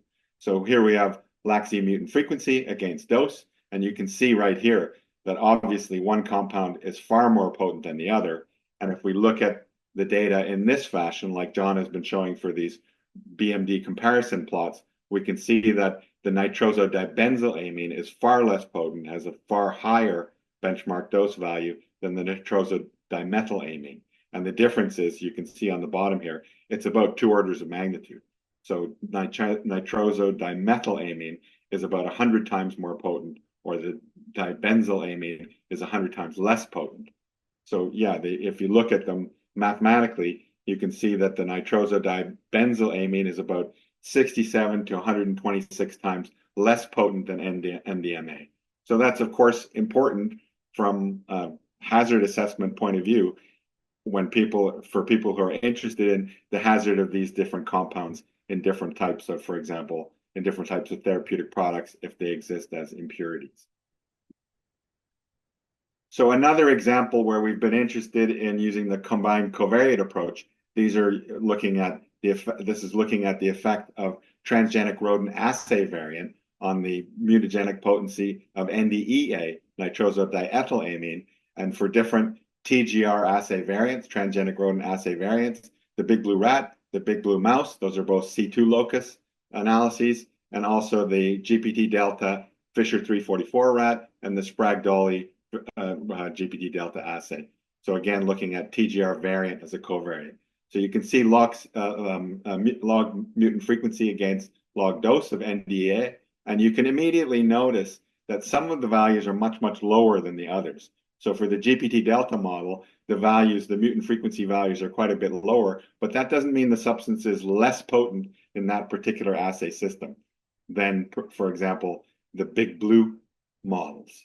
And if you analyze the data using the model averaging approach, and you look at them using these BMD value comparison, using a BMD value comparison plot, you can see that the big blue models are not significantly different from each other in terms of determining the potency of this particular compound in transgenic rodent liver and NDEA. They're pretty much the same. And for the Fisher and Sprague-Dawley rat in the GPT delta model, they're also not significantly different, but it's looking like the big blue system is somewhat more sensitive with responses being elicited at lower doses. So the benchmark dose is over to the left as it compared to the GPT delta models. So I mentioned our mega BAP data when I was talking about study designs. This is work that was done by Ali Long. I inserted a nice photo of her working in the lab some years ago. So you can see here, this is for mutamouse exposures, 28-day repeat dose oral, and I mentioned it's 10 doses plus control across 7 tissues with 7 animals per dose group. So you can see why we call it our mega BAP study. And here you can see laxia mutant frequency against dose across a number of tissues. And you can see that there's a huge difference in tissue sensitivity. So that's small intestine, and then here's liver and kidney being the least sensitive. Within the middle here, if I remember correctly, are bone marrow, stomach, not small intestine, bone marrow, stomach, lung, and spleen. That's it. So we can see large differences in potency across the different tissues, weakest responses in kidney and liver, and strongest responses in site of contact tissue being the small intestine. So this may be of great interest to people who are interested in determining the hazard of specific types of compounds. In this case, we're looking at a PAH, but it may be an alkyl nitrosamine or other types of compounds. So John kindly did these analyses just a couple of days ago, where he used the model averaging approach to look at their dose-response relationships across all these 7 tissues. And he didn't use the covariate approach as I've illustrated in some of the previous slides. And the reason is because the tissues are all from the same animal. So essentially tissue is nested within animal. So it's not if you want to be really strict, it's not appropriate to use the covariate approach in the same way we've been using it in some of the other slides that both John and I have shown. So using this approach that John's used here to look at each tissue individually, using the model averaging approach, we can get this tissue sensitivity ranking with decreased tissue sensitivity over to the right and higher tissue sensitivity over to the left. And we can see very clearly that small intestine is much more sensitive than, for example, kidney and liver. And this could, these data could be used for determining what tissues we want to analyze in subsequent studies. So one of the studies that's been done very recently to look at effects in different tissues, in this case, lung, kidney, and liver, is a study that was recently published by Lynch et al. In Mutagenesis, and they're looking at the potent prototypical alkyl nitrosamine NDMA, which I already mentioned in a previous slide, where we did the comparison, where we looked at the comparison with nitrosodibenzylamine. In this case, it's a tissue comparison for nitrosodimethylamine. And John did these analyses to show that they're much stronger, or that the liver is much more sensitive in comparison with kidney and lung. So those are the examples that John and I wanted to show, with showing the use of BMD analysis for interpretation of in vitro and in vivo dose response data, especially using the combined covariate approach to look at potency ranking, but not just compound potency ranking, but also the effects of things like cell line, sub-study, DNA repair, proficiency, and so forth, that allow us to do things like determine mode of action of the particular compound of interest. So just with respect to some concluding remarks, We saw that the BMD confidence interval reflects the quality of the information in the available dose response data.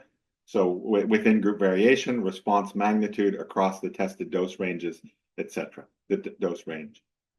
BMD combined covariate or covariate analysis permits quantitative potency determinations for levels of selected covariates. We saw a lot about compound, so potency ranking of different compounds, but we also saw that you could compare different transgenic rodent strains, different cell lines, and also the effect of DNA repair capacity in the model system that's being investigated.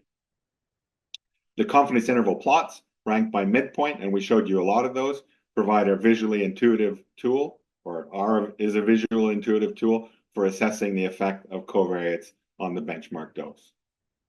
And when establishing potency rankings from BMD results, and John clearly mentioned this, that we need to consider the confidence interval width, so the BMDU to BMDL ratio, and consider whether or not those confidence intervals overlap. Dose responses should only be considered significantly different when the BMD confidence intervals do not overlap. The BMD-derived compound potency rankings can provide the basis for categorization of equipotent compounds, and this is obviously important for read across, and it's become particularly interesting for people who are concerned about the alkyl nitrosamines and nitrosamines in general. The combined covariate analysis can improve the precision of individual BMD estimates when some model parameters, and John mentioned this, typically parameters C and D, are similar enough to enable collective estimation of all combined data. So we have a minute or two to spare. So what I'm going to do is I noticed one of the questions is someone was mentioning, how do we know whether or not those shape parameters are conserved? Well, the answer to the question is, there's a couple of answers to the question. One of the things we can do is we can look at that specifically, but we can also benefit from the extensive literature on the topic. So Weltzlaub and Woody Setzer some years ago looked at those shape parameters and the degree to which they're conserved for a given endpoint and showed that, in fact, they are conserved for a given endpoint, and they analyzed data across numerous endpoints, so we can benefit from that information available in the literature. So I'm going to pass it over to George and Guangchao, who are going to talk to you about examples using the BMD approach to analyze quantal dose response data. Yes, thanks, Paul. I will start sharing my slides, and George will take over the floor first. That's great. Yeah, thank you, Paul, for your bit, and thank you, Guangchao, for sharing these slides. So I'm going to follow on from that analysis, from that demonstration of continuous data, things like micronucleus data in this field, things like mutant frequency or mutation frequency would be continuous data. So the quantal data examples we're putting forward here would be from cancer data. So instead of, say, percentages or mutant frequencies, we'd be looking more at cancer. Say 1 animal out of 50 has cancer in the controls, or say 10 out of 50 has cancer in some of the induced. That would be the quantal side of things. And they're handled a bit differently to continuous data. So we'll show you all about this in the next few slides. But just we're going to give you some examples here. So they're going to be quite simple examples, really, and just bring everyone up to speed with benchmark dose analysis of quantal data. So the 2-year cancer bioassay, how you would handle this using the BMD approach. You'd use the same tools as well. So the different BMD approaches, different software tools that people have been discussing, have this option for quantal data as well. And you'll see they're handled a bit differently. Also, the statistical approaches, the models are slightly different. And also the BMD, the BMRs, the benchmark responses, and the critical effect size mean something a bit different for these data compared to continuous. So some of this has been alluded to, and Guangchao will explain this in a bit more detail as you go through the next few slides. So we thought it would be a nice idea to follow on from the nitrosamine scenario. We see that this is very impactful within the pharmaceutical area, but also the Food Safety Authority as well has published this nice risk assessment paper on this, and we see ECHA and some other bodies as well are seeing nitrosamines as a real big potential issue, and for us a real data-rich area to focus on for these sorts of workshops. So here we go. We're going to look into this, and the idea would be just to mimic what the EFSA panel did on these data sets, and then after this session, and we'll also be doing this tomorrow morning, actually showing you how to use the tools. After this, you'll be able to get the data yourself and generate these benchmark dose metrics yourself. And today's session will tell you how to interpret that as well, and some of the advantages you'll see from the BMD approach compared to maybe some others from these analyses. So we're going to look at these NMOR, MPIP, and MPYR, some of the quite informative nitrosamines. They've got these cancer data that's within the cancer potency database, the old GOLD database, which now resides in LASA. So these data are quite easy to get hold of and also published in these publications. So just highlighting these, they've got these well-defined TD50s on the LASA database. And then when we saw the analyses from EFSA, we wanted to highlight how to do the model averaging approach for quantal data, and that's exactly what they did here. So we're going to get these metrics and repeat this for the BMD 10s, but also with the EFSA approach, they looked at the benchmark dose using the critical effect size, the benchmark response of 50% as well. And there's some additional interests there because you can compare that to the TD50s and see some similarities and discrepancies if you look a bit further. But again, a very interesting data set. Nitrosamines are very important to our daily work. So this is why we're doing this. So if we get onto the next slide, please, Guangchao. So we went into this paper, we went into their analyses, we got the data out that they used to generate these benchmark doses, and we just repeated this for you. So if you get these data from these different tables, put them into a tab delimited file, which we'll show you how to do tomorrow, uploaded them onto Prost, and then pressed a few buttons and ticked a few boxes like we're going to show you tomorrow, you'll be able to do this as well. So again, nice range of these different chemicals. We're being very open with this. The risk assessment decisions were made by EFSA, not by us in this scenario. So if we get to the risk assessment sides, that would be for another day. Really, we're focusing here on how to do it, what you do, and how reproducible the BMD approach is. And also what happens when you look at the data and the outputs in a bit more detail, which is what Guangchao Chen from RIVM is going to do in a sec. So not that complicated, but you'll see these are very nice data sets. So really you can see why EFSA use these for their BMD calculations. Quite a high number of animals per the control in the first 2 doses, and then still quite a high number in the high response area as well for NMOR. We see this a bit, so a lower number for the control for MPIP, and we see a 0 there, which is something we don't get too excited about for BMD analysis. That's a slight problem. And then lower number of animals in the top doses, and we see the top dose coming down a bit, which we'll look into in a bit more depth with Guangchao. Then this one, we've only got 3 dose plus control, but a huge number of animals. So we'll see how that impacts on the dose response analysis and the BMD outputs, which Guangchao is now going to discuss with you. So thank you, and we'll get to a summary and I'll jump back in then. Thank you. Off to you, Guangchao. Okay, thank you, George. I think the previous sessions already gave quite nice introductions of BMD analysis and what BMD approach can do, how you interpret different kind of analysis, potency ranking, sensitivity ranking. So the purpose here is just basically show you how to replicate BMD analysis, what kind of information do we need to replicate the BMD analysis. Meanwhile, we will just take a look at the detailed results, just to have a feel how do they look like, where shall we look at, and then, we would take them from there.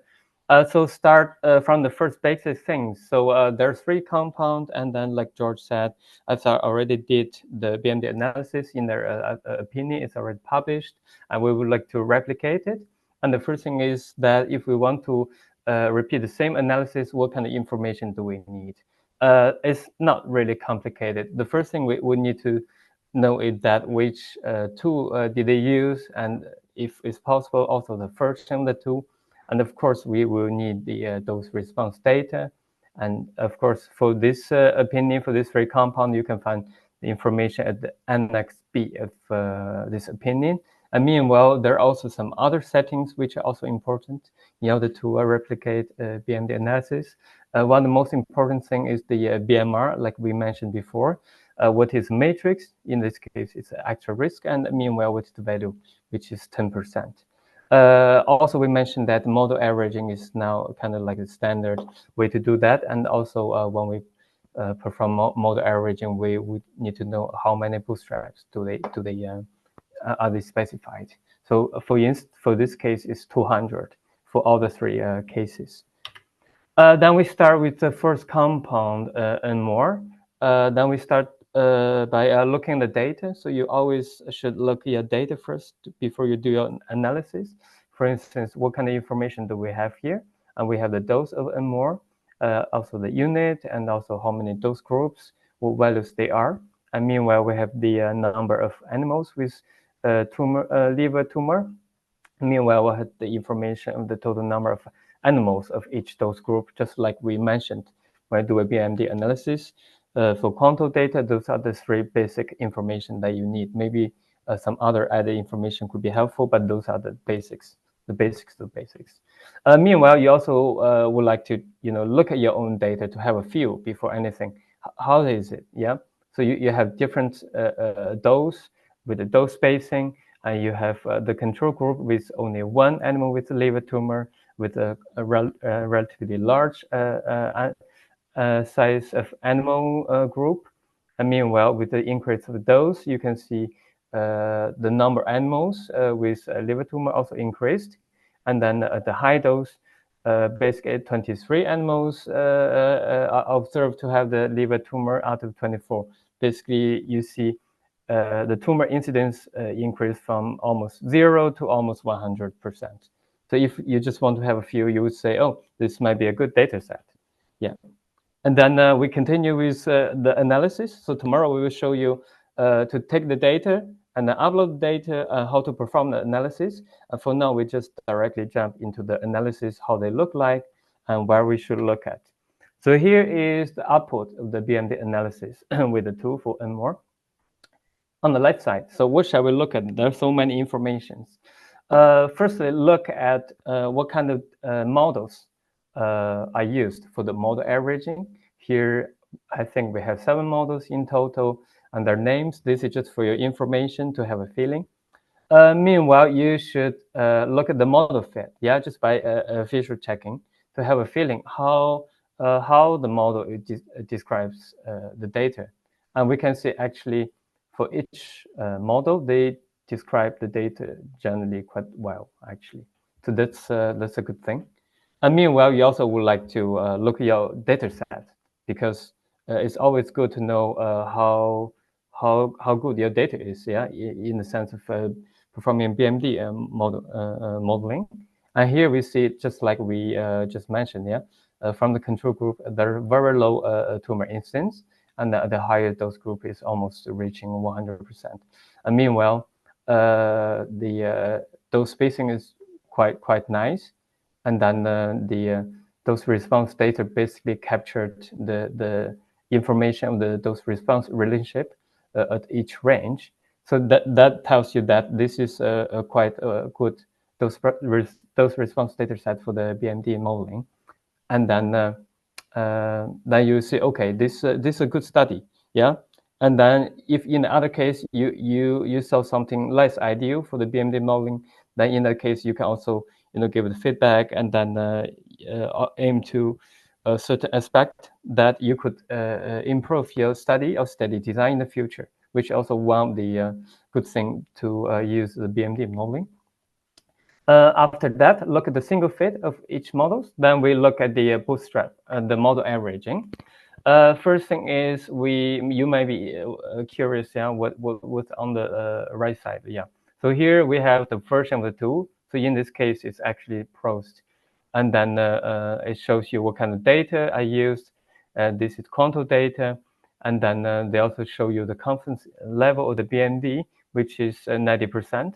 So 5 percentile of the BMDL, and then 95 percentile of BMDU. So in total, it's 90%. I also show you how many bootstrap runs for the model averaging, which is 200%. And then it also shows you the extra risk of 10%, which is the BMR. And the most important thing, if you are going to do a risk assessment, is the BMD confidence interval, which has a BMDL of 0.014. And then this is where you will take it and then continue with your risk assessment. So this is the BMD analysis for and more. Let's look at the second one. For the second data set, NPYR, then again, we have a data set we have same information. We have information on the dose, on the number of animal with liver tumor, and then we have the total animal for each dose groups. And here we have 3 dose groups plus control. And then if we look at data for the control group, only 3 animals with liver tumor out of 500. So that's basically close to 0 incidence, very low incidence. And then at the higher dose group, we have 17 animals with liver tumor observed out of 80. So if you picture this already in your head, then you would imagine, okay, my dose response curve goes up, and at a certain range, I have no more information anymore, because this data set did not say anything about the higher dose range where the incidence almost reached 100%. And then, of course, we will do the same analysis. We put in the same tool with the same setting, and this is the result we get. And again, we look at the individual fit. Same set of models as always. Like, this is a standard setting if you use the same tool. And then we also would like to look at the fit of each model. So we can see that each model basically describes the data pretty well, actually. But then we as we already said, so the information of the dose response is about the lower dose range and somewhere maybe a bit higher, but then we don't have more information on where the curve will level off. But if we only interest in calculating the benchmark dose lower bound BMDL, then it really depends on where the BMR we would like to specify. And in this case, it's actual risk of 10%, which is still within the dose range. So that's actually it's good data set as well for this case. Here again, we have the output of NPYR, and then similar information as always about the settings and number of bootstrap runs, which BMR used, actual risk of 10%. Meanwhile, this is where you find your BMD confidence interval. So this is also, the BMD analysis for NPYR. One more BMD analysis for NPIP. We again start with dataset. Again, I will not. I don't need to repeat. I think the same information, and then here we have four dose groups, and then we have a number of animals with liver tumor, and if we look at it, at control, so there is no animal with liver tumor. That means 0 incidence for the control group, and then at the higher dose group, we have 11 out of 34. So that means we also do not have information about when the incidence reaches around 100%. Again, so this is the output of the BMD analysis for NPIP. Again, like we said, the models, set of models we use are the same because there's a standard for that too. And then we need to look at the model fit. And here, for instance, when we look at the model fit, some people, I think, should at least have some idea, oh, what's happening in my analysis or in my data. Because here we see, oh, the 2 highest dose group look like this, which is in the ideal situation should not happen. And meanwhile, we see that for 2 models, the exponential and the Hill model, actually the dose response curve start to level off at around 40%, which may be not very logical, because we know that for quantum data, eventually, if time allows and then the dose is high enough, all the animals will get tumors. So that means the quantum data will level off around 100, which is quite different if it says that the curve will level off around 40%. Then so this should give you some signal that you should check what happened. For instance, what happened to the data? It could be as well that at the higher dose group, some animals did not have enough time to develop tumor. So that's a case that the dose response curve for the quantum data that would start to level off below 100%. but there could be also other explanation. For instance, maybe the second highest dose group is a outlier. Because it's possible that people do the measurement and there's something going on, and then it affects the outcome of your experiments. That's another possible explanation. But either way, whatever it is, by looking at the model fit and by looking at your own data set, you should get the idea, okay, for this analysis, we need to dig into the original data to see what caused this. So that's the first thing you should have in mind. But there are also two other things that we could say. The first thing is that we said the idea of including model averaging is to account for the model uncertainty, which to put it in a simple way, so the different models fit to the, if we fit different models to the same data, those different models may give different answers. And this is actually one example to tell you, oh, actually, if we look at the two-stage, for instance, this is my fit, but if I use the hue, oh, this is my fit. So this is the idea that we need to consider different models because, yeah, sometimes we don't know which model gives the best fit or which model describes the data reasonably or which model fit is closest to the reality. Because for this situation, we know quantum data would eventually actually in the ideal situation level of to 100%. So that means this model fit is actually further than reality compared to the other model fit. And that's also one the idea that we stopped saying that, okay, let's fit the model to the data and then let's use the best model fit. And then we derive the BMD constant interval. Because a lot of times, or sometimes, the best model fit does not mean it's closest to the reality. So maybe the second best model fit is closer to the reality. So that's a whole argument also why we start to implementing a model averaging, so that we consider different models, consider different results, and when we put them together and then derive a model averaged confidence interval. So this is one thing that will tell you if you do the BMD analysis, you check your own results and you check the model fit, it can tell you different things. Yeah. I think that's all I would like to say about the examples. Final slides. I would like to conclude. So we have 3 examples with 3 different data sets. One data set, we have a rather quite good data quality. The instance goes from very low to almost 100. The other data set, we have quite good quality, but that only contain part of the information on the dose response relationship. And the last one, we have also something going on in the data. But the good thing of using BMD modeling is that the quality of your data will be reflected in your in the uncertainty of the BMD, which is the BMD confidence interval.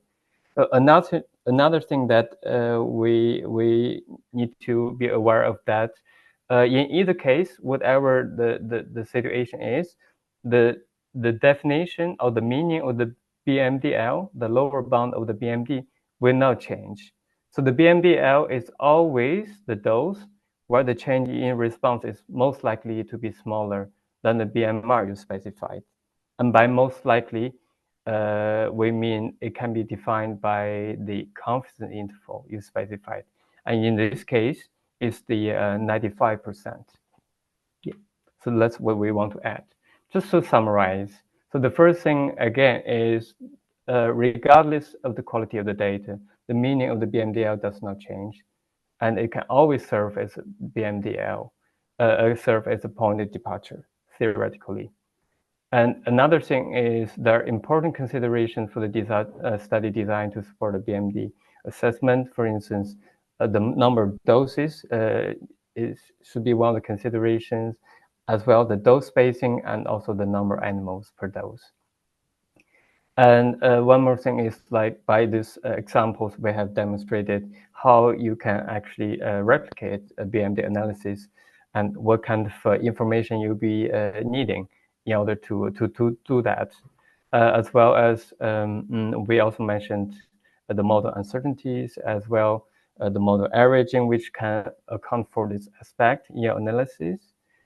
And then in the section 3 tomorrow, we will do a live demonstration how to use this data set and how to use the ProSwab to do your analysis.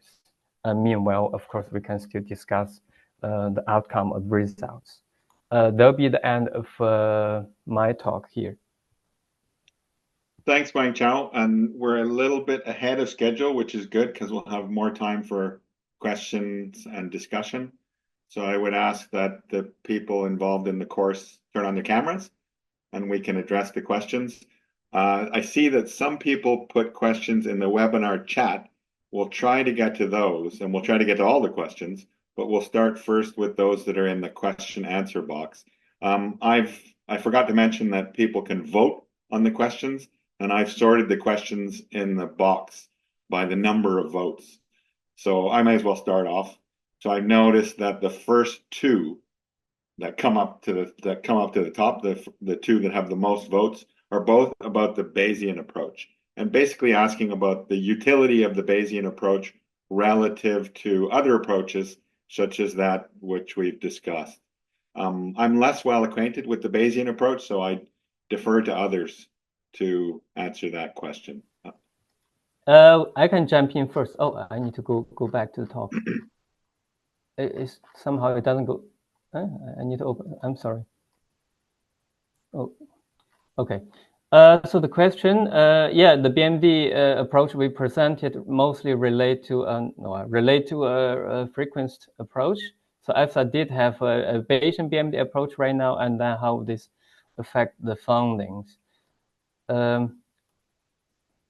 I think we talked a lot about what we can do with BMD and how we could interpret the analysis. So the findings here are a bit general, but just in general, I would say theoretically it wouldn't change because Bayesian BMD is still a BMD analysis. The only difference is in the Bayesian approach, you actually add some extra information on your model parameters to actually, in some cases, improve your BMD analysis. So eventually it's still a BMD. So whatever BMD analysis can do, BMD approach can do, is still valid, even though you're using Bayesian. Any other comments? Thanks, Guangchao. The next two questions, if I move along, are regulatory questions, asking about whether there's been feedback and or acceptance of the use of the BMD approach by regulatory authorities. It's specifically one of the questions asking about EU regulators and whether there's been feedback from EU regulators. I would defer to those in the EU to address that question. One thing I will say, just to start us off, is you may have noticed that we didn't talk about interpretation of the BMD metrics, so as a point of departure for risk assessment. And that was deliberate. So this course, you could say that it's a first course on the use of the BMD approach. We would need another course in order to address the issues related to interpretation of BMD in a risk assessment context. A whole other topic. So anybody want to talk about the EU acceptance? Yeah, I'll give it a go to get things rolling. So I think the table I put forward on maybe slide 2 of my bit highlighted where like genetic toxicity, dose response data, and the threshold mechanism type analysis has been accepted previously. And since then, I know many people have put forward to the regulators using things like the BMD approach, and some people have got to clinical trials based on these sorts of approaches. I know from our BFR workshop, when we did talk to EU regulators, that it was really not a widespread acceptance at the current time, but there was an appetite for embedding this into people's daily practice. And I know you've had some experience with WHO sort of paperwork on that sort of progression, Paul. So really, for me, it's more case-by-case basis and no huge examples to date, but I'm hoping that we can change that. Anyone else? I think it's important that George mentioned the recent BFR workshop that was held in Berlin, where we looked at the utility of quantitative gene tox for, I guess, regulatory decision making.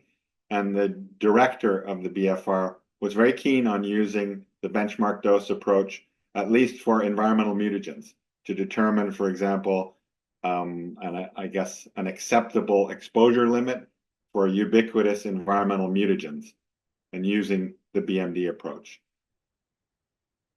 We didn't have a chance to talk about that in any detail, but I think it's an important initiative. No, but on that, they've released all of that paperwork, all the slides, all the recordings that are on the BFR website. We can try to find that and share it while we keep on this discussion. It was a really good workshop, and that's me. Thank you. Oh, I think you're muted, Andreas.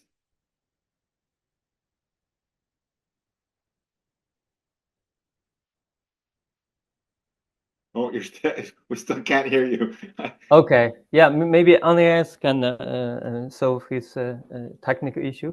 Sorry. So I need to jump back to what we were saying about exacerbation, because I was only looking at one question. I saw now there another question.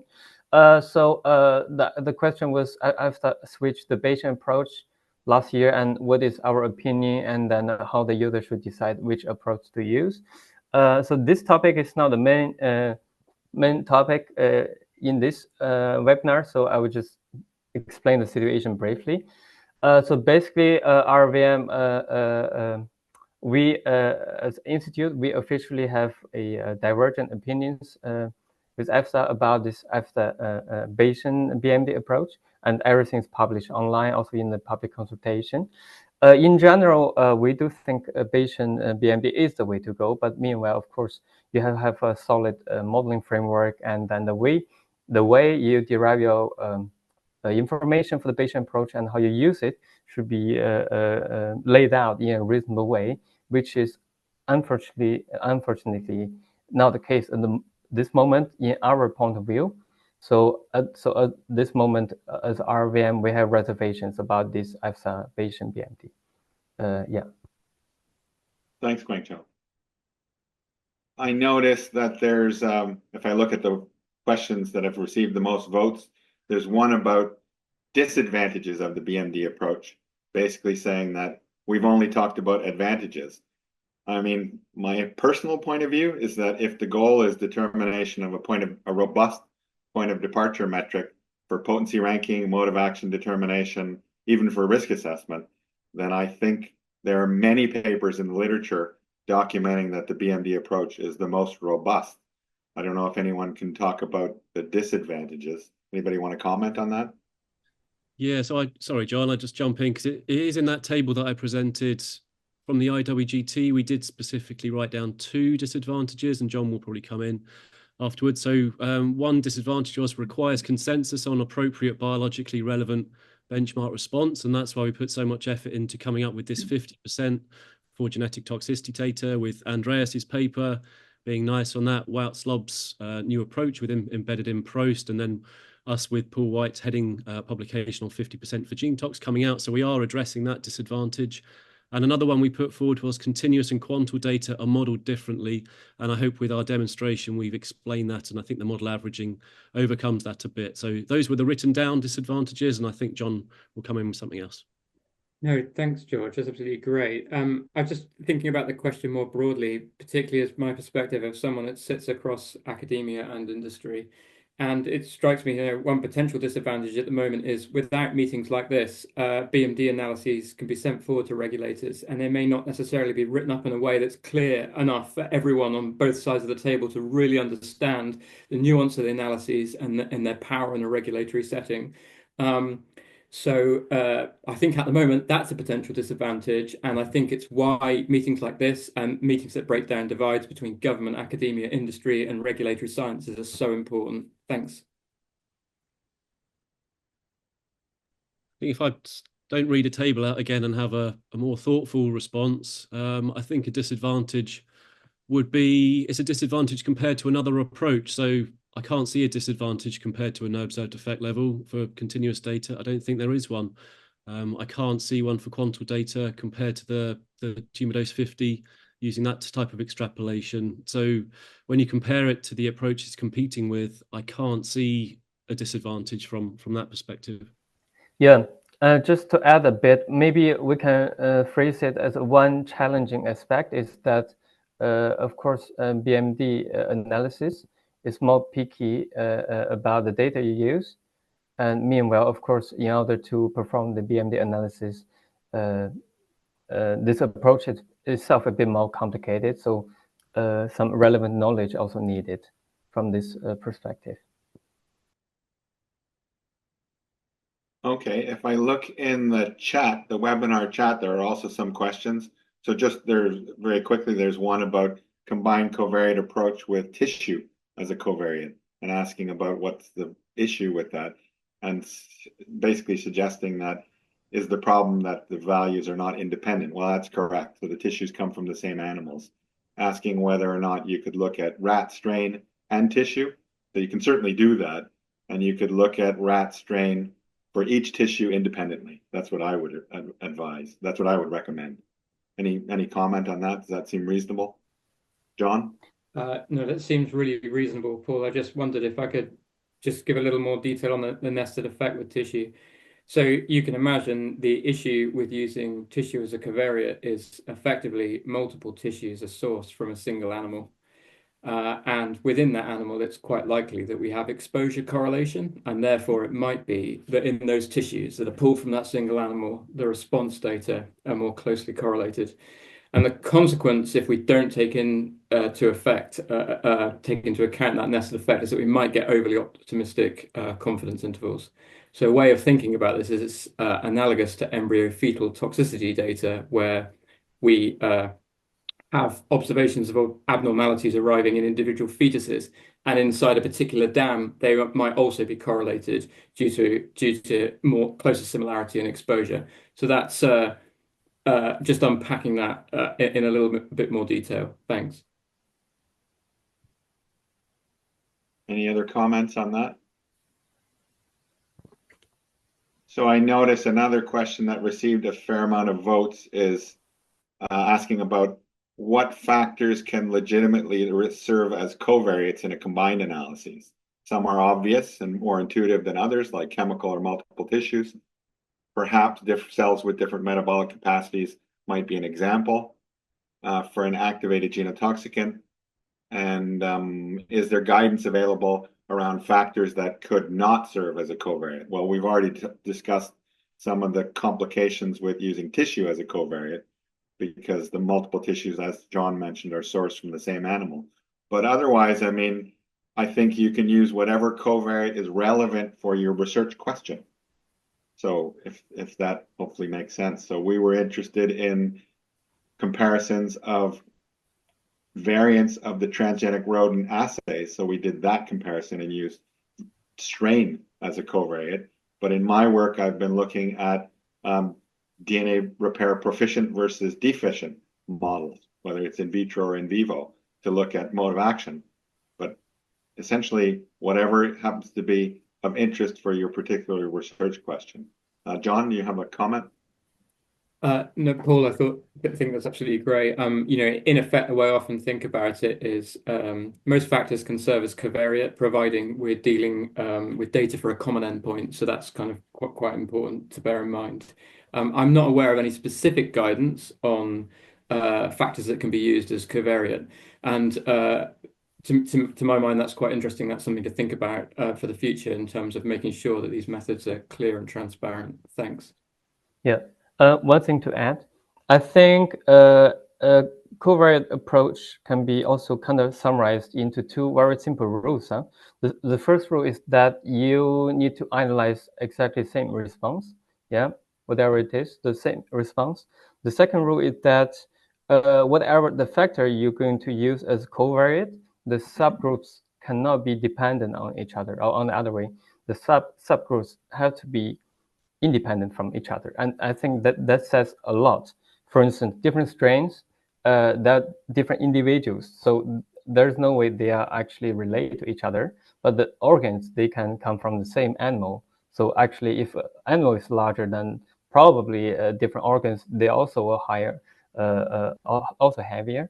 But meanwhile, of course, for instance, we take body weight as an example. We say we analyze the body weight of male and female. So in this case, we're using sex as covariate. That's fine. But in another situation, if we're analyzing the body weight of the offsprings come from the same mother, and we use sex as covariate, but in this case, they're all from the same mother.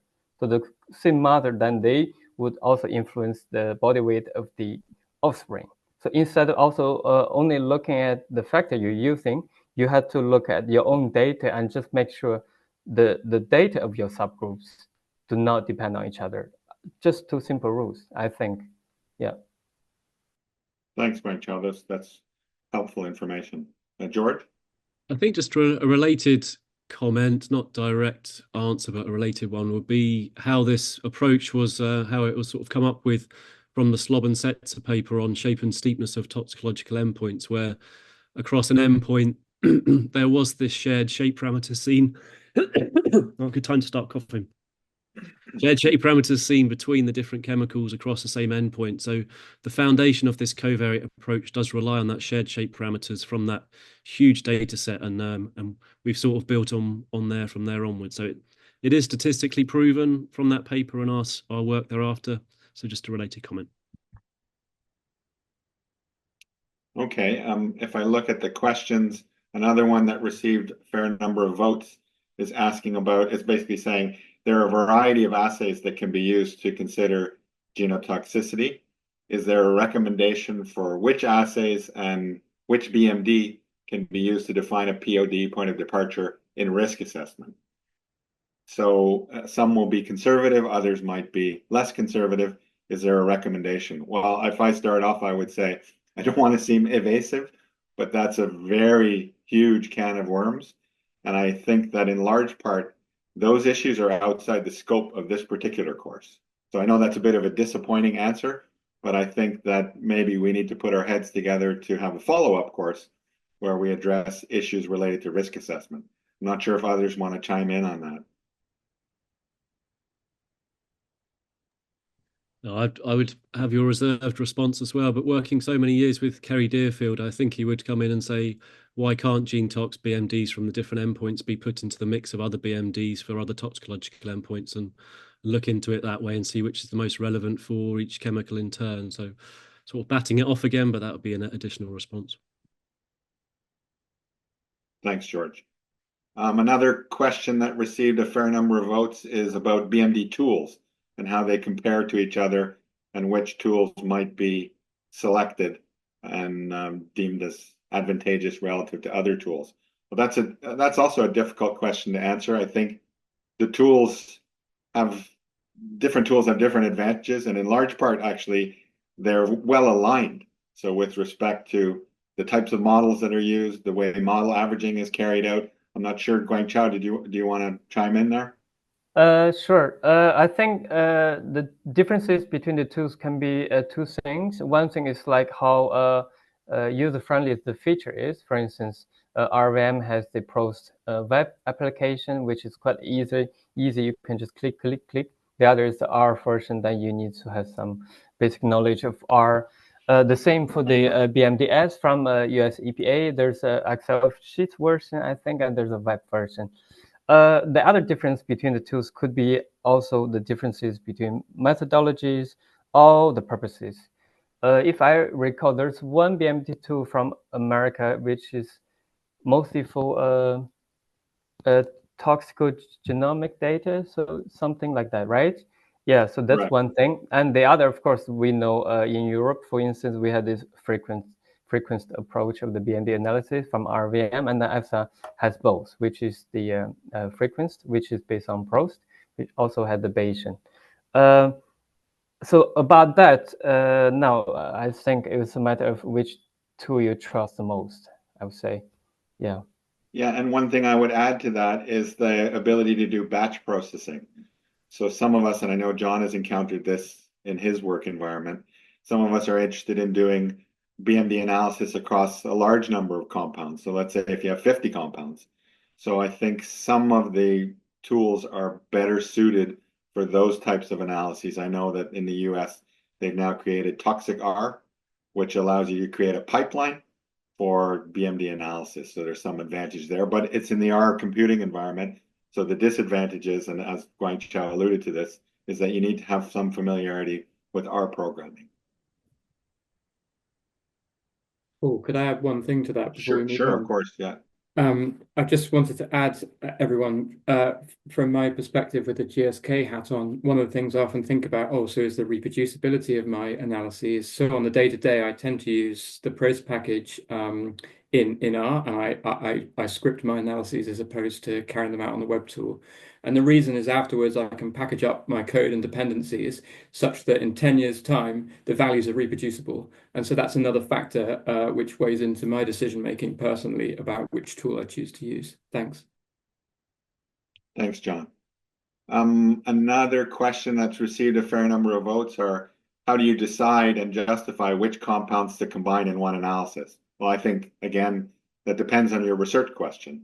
So which compounds happen to be of interest for your particular working environment, I guess you could say.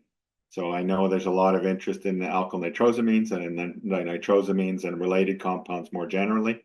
So in those cases, a series of nitrosamines may be of interest, but in my work, for example, we're interested in ubiquitous PAHs, polycyclic aromatic hydrocarbons. So we've been doing analyses for that series of compounds or those compounds, but it's on a case-by-case basis. Not sure if anyone else wants to add to that. So I've had some experience of talking with companies about how to do this for important chemicals, and I think a matched study design would be quite up there with something that would be useful if you're going to use the metric as a point of departure thereafter. So I think as closely related chemically and study design as possible would give yourself and other people more confidence in the covariate analysis for derivation of a POD, and anything moving further away from that would open up self-critique and other people's critique. So that kind of thoughts process goes to my mind. Yeah, those are important points, George. Thanks for that. In our own work, we've looked at a variety of covariates and related to study design. And some covariates are more important with respect to aligning the studies if you're interested in compound comparisons. So, and one thing that I could mention, I showed the effect of transgenic rodent assay variant, so strain, on the potency of NDEA, nitrosodiethylamine. And I noted that the GPT delta strains are generally less sensitive. But one thing I didn't mention is that there's a difference in actually the route of exposure there. So the other assays that were done with the big blue models were oral gavage, and the studies with GPT delta were drinking water. So that might be confounding there. The results stand as what I found, less sensitive in the GPT delta, but it could be related to route of exposure. So you need to have an open mind and consider the alignment of the study designs when interpreting potency ranking or comparisons across covariates. I noticed that David Schuster has a question that received a few votes. It's related to presenting BMD results. So presenting BMD modeling analyses and what's the best way to show these data for comparative purposes and to allow the reader, if it's a scientific publication, to appreciate the comparisons that are being made. What's the best way to present the modeling results? I don't know if anyone wants to provide input there. I'm happy to make a start on that, Paul. I think oftentimes in papers we see BMD results tabulated in tables, and I think that really invites people to compare single number metrics, which can potentially be extremely misleading for some of the reasons I spoke to earlier, and we really need to focus on the confidence intervals. So I also think it's good to make it connected. So I really like to show the dose response relationships and then show the BMD CIs and then back that up with supplementaries that contain the actual values and hopefully the code that enables reproduction of the results. So I think probably most good science is about driving that narrative that really pulls the reader along, and that they can understand the story that we're trying to lay out with regards to potency comparisons. And I really advocate for whichever approach is best for making the message clear. Thanks. Yeah, just quickly add, I think John also mentioned in the slides, just comparing two single values actually is not that meaningful. So it's always more ideal to compare the confidence intervals. Of course, in this case, sometimes, as you mentioned, the conclusion could change. But actually, that's not about how you report it or how you did analysis. It's by your data. If the data says so, then this is actually the fact.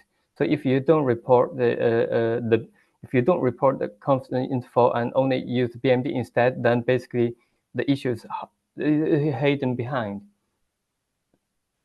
So yeah, that's what I want to add. Thanks, John and Guangchao. By the way, David, sorry, go ahead. Oh, sorry, just to say there are two other questions above David.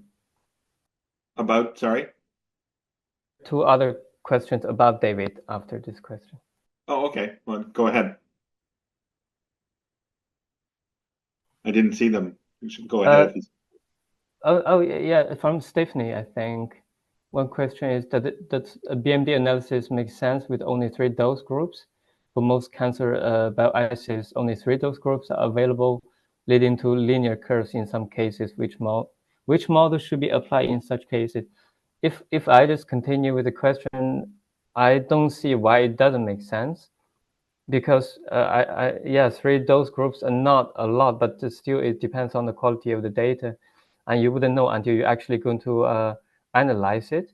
And meanwhile, I would want to emphasize, when you do the BMD analysis, just the linear or non-linear, whatever the reality might be, those possibilities, they're all covered by the models we used in BMD modeling.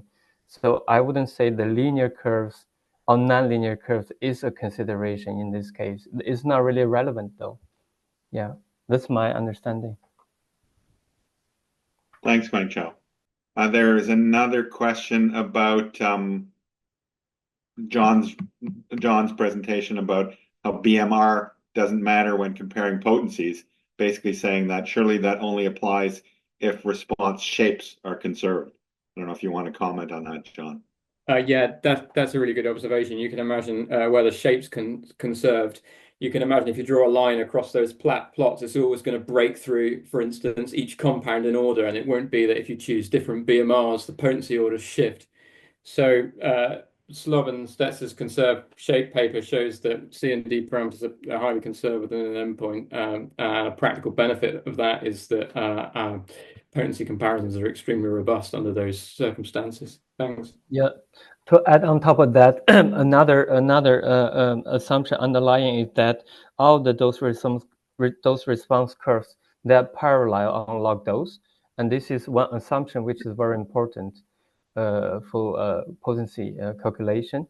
So this is an assumption, and of course, along the experience we have with the BMD analysis so far with the mixture data, we did not have a very strong evidence that this is horribly wrong. It could be that this assumption is the truth, or it could be that it's close to the truth, but either way, so far, we did not see in our cases that, okay, with this assumption with the BMD, we cannot describe the data very well with this approach.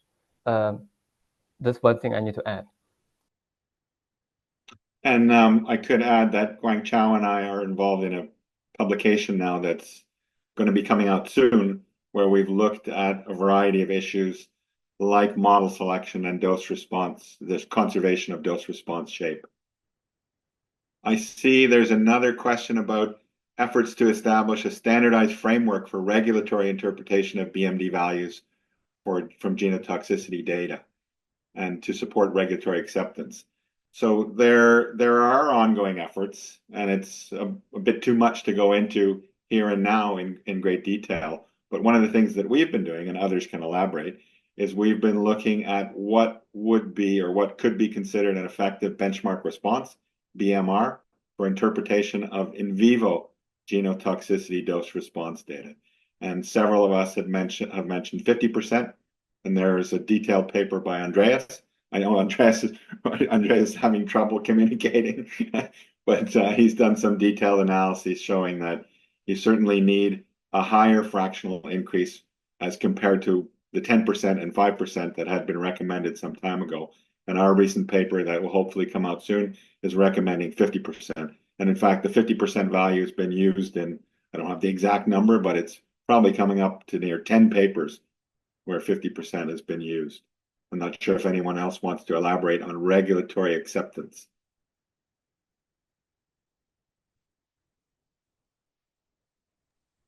I think just this sort of work and the BFR workshop and embedding it into things like the WHO framework and discussions with ICH, it's a sort of multi-tiered approach that that people are taking. So people are trying to have a standardized framework, but lots of decisions and agreements have to be made before that, and realize we've got quite a big participation list covering literally every type of regulatory arena. So we wouldn't be able to come up with one size fits all.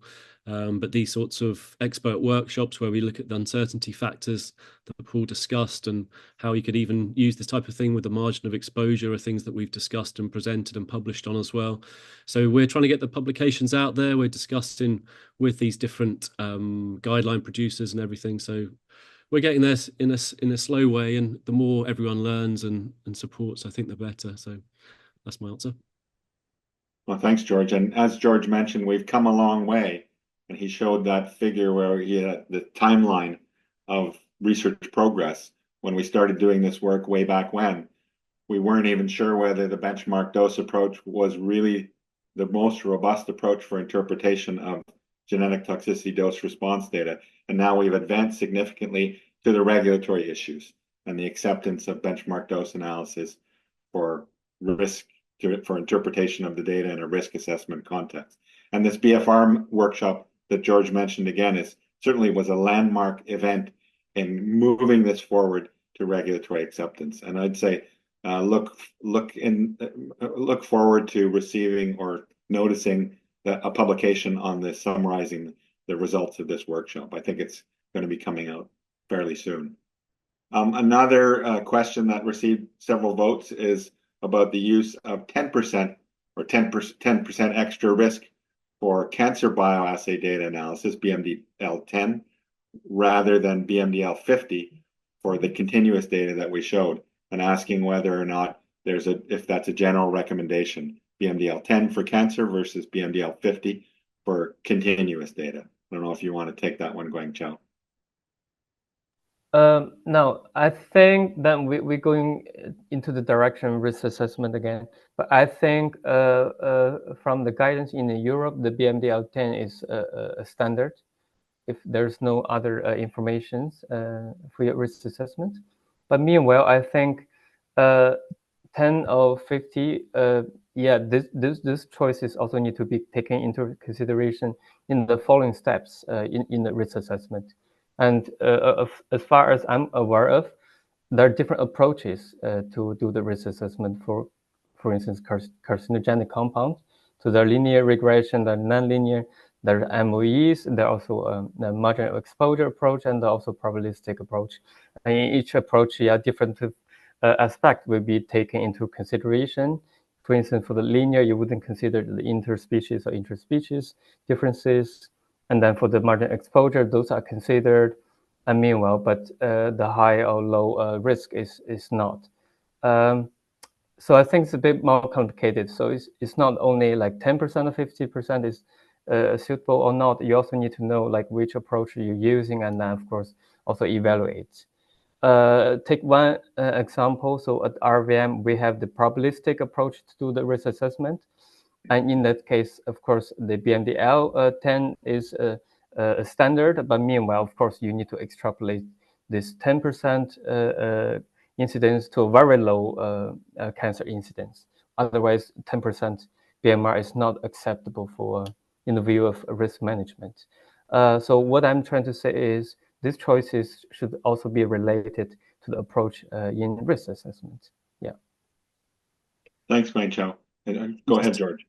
Just to take this opportunity to re-emphasize that, say, a 50% for continuous data means is comparable to, say, a 1.5-fold above the background. So it's more like a percentage increase above the background. It's quite a small level, whereas a 50% BMR for quantile data would be 50% increase in incidence, like 50% of the animals have got cancer. So they're very, very different. We need to re-emphasize that. So yeah, I just did. Thank you. Excellent point. I see John wants to chime in there. Yeah, I was effectively going to say the same thing as George, and perhaps as it's so important, you could humor me. You can imagine a BMR of 100% for a quantile endpoint would be, for instance, in the case of cancer, 100% of our animals are tumor bearing. Whereas for a continuous endpoint, it would simply be a doubling of the response in the vehicle control. And you can imagine for something like mutation frequency, that's effectively quite a small, in inverted commas, effect size. So those things are really critical. Thanks. I see there's another question that received a few votes about BMD tools being validated. I'm not sure exactly what that person is alluding to, but I don't know, Guangchao, if you wanted to chime in there about. Yeah, if I understand correctly, it's about whether this BMD tool validated, and that's what it's supposed to be. At RIVM, we developed the approach tool. And as far as I'm aware of, we did the validation a couple of years ago to check the coverage of the BMD constant interval based on simulation studies. But this part is not published, unfortunately. I was not here yet when the study was done. But for the other tools, I'm not sure. Yeah. Okay, thanks. There's one question asking about the use of model averaging when we do not have monotonicity. Not sure if anybody wants to address that. I'm less familiar with models that are non-monotonic. I don't know if you wanted to address that, Guangchao. I think here we talk about BMD analysis of dose and response analysis. And then if we came across the monotonic and non-monotonic dose response relationships, firstly, we have to check actually whether it is indeed non-monotonic or not. But if from the biological science, it is indeed monotonic, whatever the reason is, then that data set will be not suitable for the framework right now we have. So that's just the fact right now how the tool is developed. The tool right now is basically just about the monotonic dose response. Okay, thanks. Thanks, Guangchao. I see another question about key gaps between current research and achieving regulatory acceptance of the BMD approach for analyzing genotoxicity data. You sort of alluded to this a bit, George, with respect to the BFR workshop about things we need to do to move towards sort of, I guess you could call it uniform regulatory acceptance. Maybe you could elaborate on that. Yeah, so there was obviously some hurdles that were put up, but I think one of the things that the EU Commission came back to us on at the end in the summary session was expert consensus, and consensus is a very loaded term, but is there expert consensus that this is a good idea, and what's it mean for risk assessment? So I think that could be gained by these sorts of workshops and more people using it in-house and getting au fait with it. So I think expert consensus will be a big step. Some of the things that pop up quite a bit is, what are we replacing? What's the point of doing this? And often the point is we're not going to do cancer bioassay studies. So does a risk assessment based on mutation studies still protect for cancer? And things like correlations to cancer between cancer and mutation can help to show this. The nitrosamine group have been doing this, and Paul is going to head a group as well to do this with the data that we can becomes available. So I think those are the sorts of regulatory hurdles. Can we show that this is protective to the human population? And that's one of our proposals to start. Thank you. Yeah, and I think we've alluded to BMR for in vivo dose response analysis. I think coming to a consensus about a BMR for interpretation of in vivo data is really important from a regulatory point of view. If we can't agree on what's the most appropriate BMR, then we're not going to be able to determine meaningful point of departure metrics. And I think George's comments about the BFR workshop are important. And one of the things that we mention at the BFR workshop is, as I mentioned before, that it's particularly useful from a regulatory point of view to determine an exposure limit for a ubiquitous environmental mutagen. So if we know that the mutagen is unavoidable, then we need to move forward, I guess you could say, on determining an exposure limit below which the likelihood of an adverse effect would be negligible. So I think I think some of the regulatory groups are starting to agree on that necessity. It gets a little bit more complicated when you're dealing with other types of compounds, for example, therapeutic products. But I think there's a lot of progress that's ongoing now, and I'd say watch for upcoming publications on the topic. Let's see. I don't know if I've been sorting through to see what's ranking here. Non-overlapping confidence intervals should be considered significantly different responses. Sounds like a useful rule of thumb. Do we agree with that? Yes, we do agree with it, with one potential caveat, and that might be that if you have two dose response curves that have exceptionally good data, you can end up with two non-overlapping confidence intervals that cover a very small dose range. So whereas we can conclude those dose responses are significantly different, note that the difference in potency between those compounds is small in that second instance. Another question here is about comparing point of departure metrics derived with the BMD approach versus other traditional approaches. Oh, I lost the thread here, but if there are any studies where that has been done in any detail. Well, we've done some of that way back when in some of the early papers where we've compared the utility of no gel with benchmark dose. And one of the things that I showed, I think, in my presentation is that the no observed effect limit can move depending on study design and dose selection, where the benchmark dose is very robust. I can't think specifically of recent studies where those point of departure metrics have been specifically compared, but maybe the others have some comments.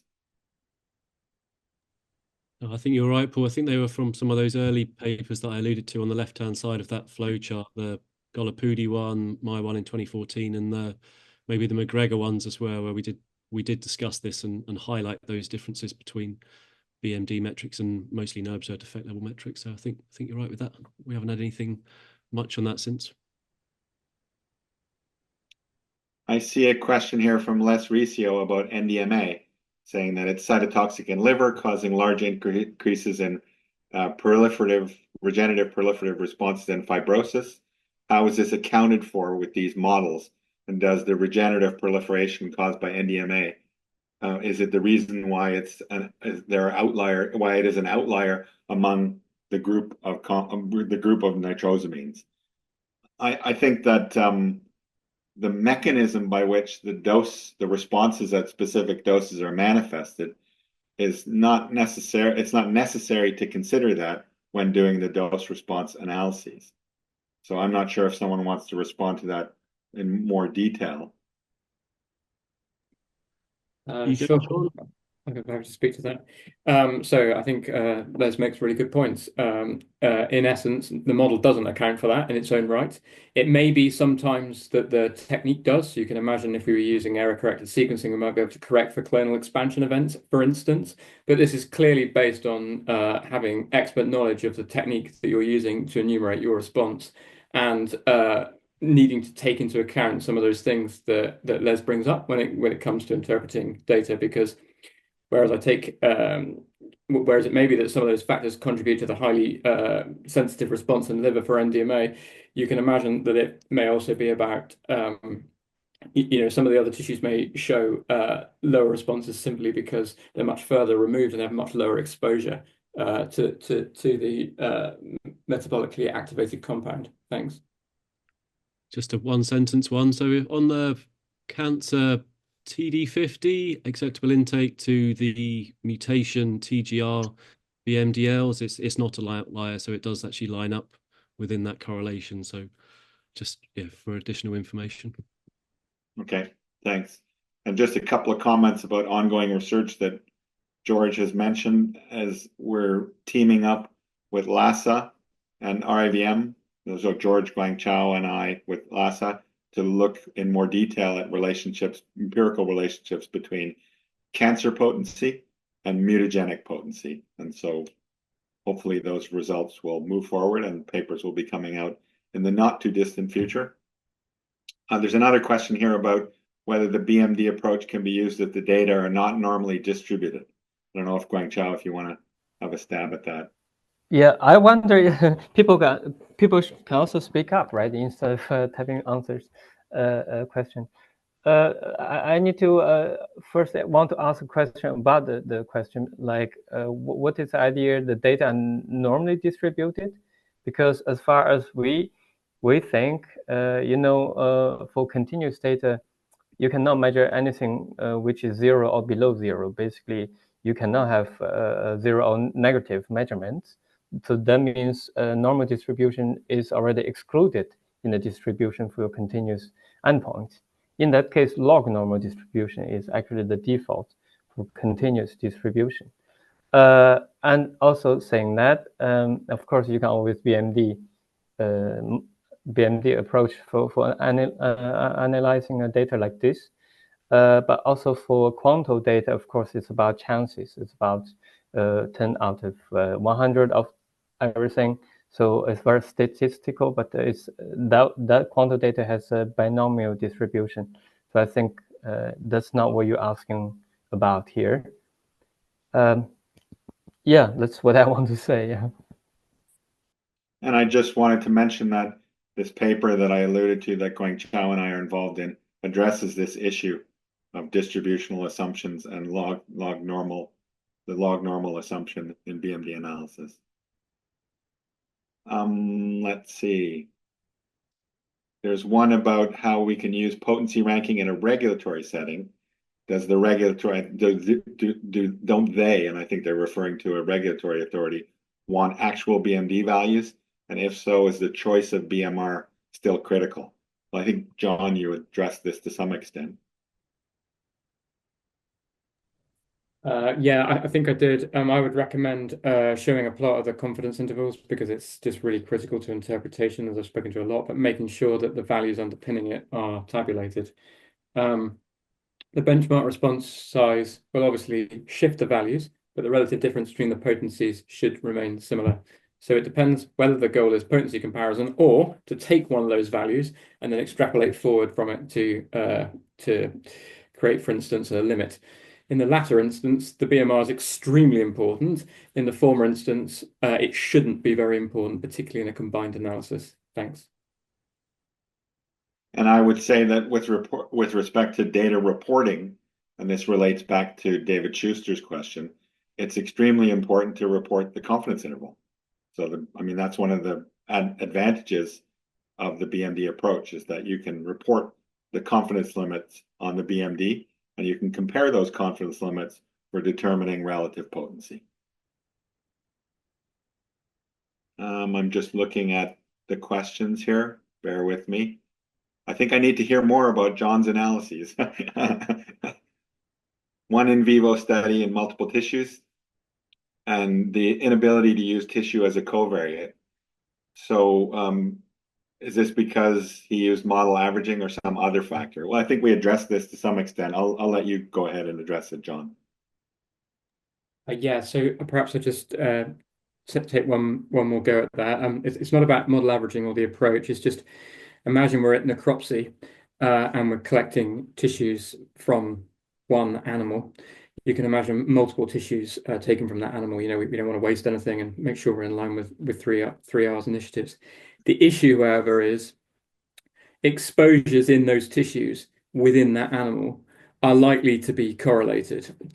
And that can give rise to overly optimistic, that is narrow confidence intervals, if we don't take into account that nested effect. So it's this exposure correlation thing, which is really critical here. Thanks. There's another question here about extra risk.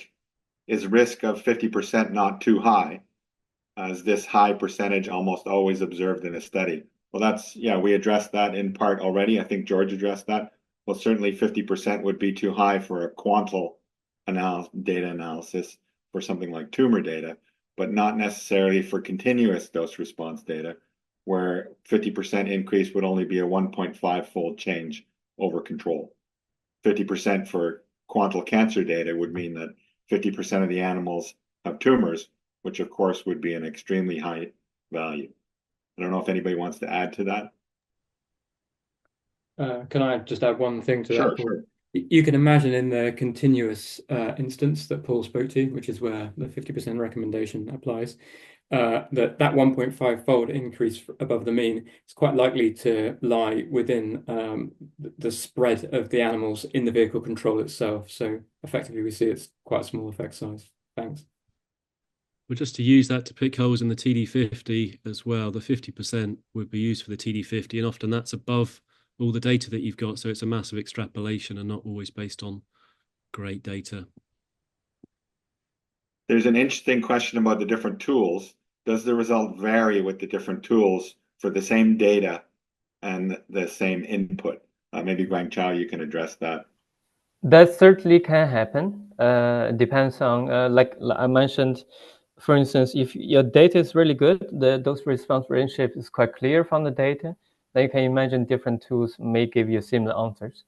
And it's always about the situation when the data quality is rather bad, then different tools may give you different results. That's one thing. The other thing is also different approaches may influence your results. For instance, process based on frequency approach, yeah. Meanwhile, EFSA has the Bayesian approach, and in that case, in the Bayesian approach, there already added information on the model parameters. So one side for the frequent approach, you have only the data. Meanwhile, for the Bayesian BMD approach, you have the data and extra information that you can already imagine. The analysis is going to be different, and this is actually what's happening right now.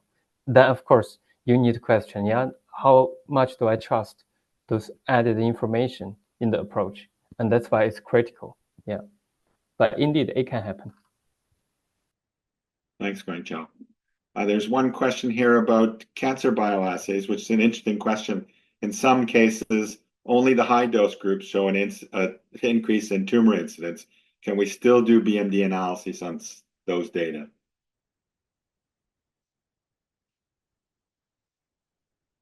I don't know if you want. Why not? I mean, one thing we have actually we've been thinking here is that if you have the right information, like we said, the dose, the number of animals, and the group size, whenever you're doubting, yeah, is it good or not good, can I do a BMD analysis or not? Just do it, then you will see how the data is, how much information you get, like from the figures we shown. Yeah. So I would say just try it and you see it. Yeah. One question here that's John, I see you have your microphone on. Sorry, Paul. Just to follow up from Guangchao, it's effectively look at that confidence interval after modeling the data and look how wide it is. That will tell you about the information that's available, and it's likely that the confidence interval will be wider in the instance we talked about, where perhaps just a few other higher dose groups show response information. But fundamentally, that will give context, and we should take that into account when deciding what the data is fit for. Thanks. Sorry, Paul. Yeah, I mean, well, maybe then they use a covariate approach, get some data for other compounds for the same response, and then maybe it will improve your analysis. That's a good point. Another question is about potency across tissues. Is this really a difference in tissue sensitivity, or does it reflect target organ responses? Well, I think, it gets back to my comment about the mechanism underlying the dose response analysis pattern. So it's important to understand that these are empirical analyses, so we can see differences in tissue sensitivity, but the reason, so what's driving that difference in tissue sensitivity is another issue altogether, and we may want to hypothesize about what's going on there. But essentially, BMD analysis won't tell us about why the difference in tissue sensitivity is being manifested. I'm not sure if anybody else wants to comment on that. I guess maybe as I showed those analyses as well, Paul, I think you're absolutely right. I mean, like fundamentally, it's very likely the exposures are going to be absolutely different in the different tissues.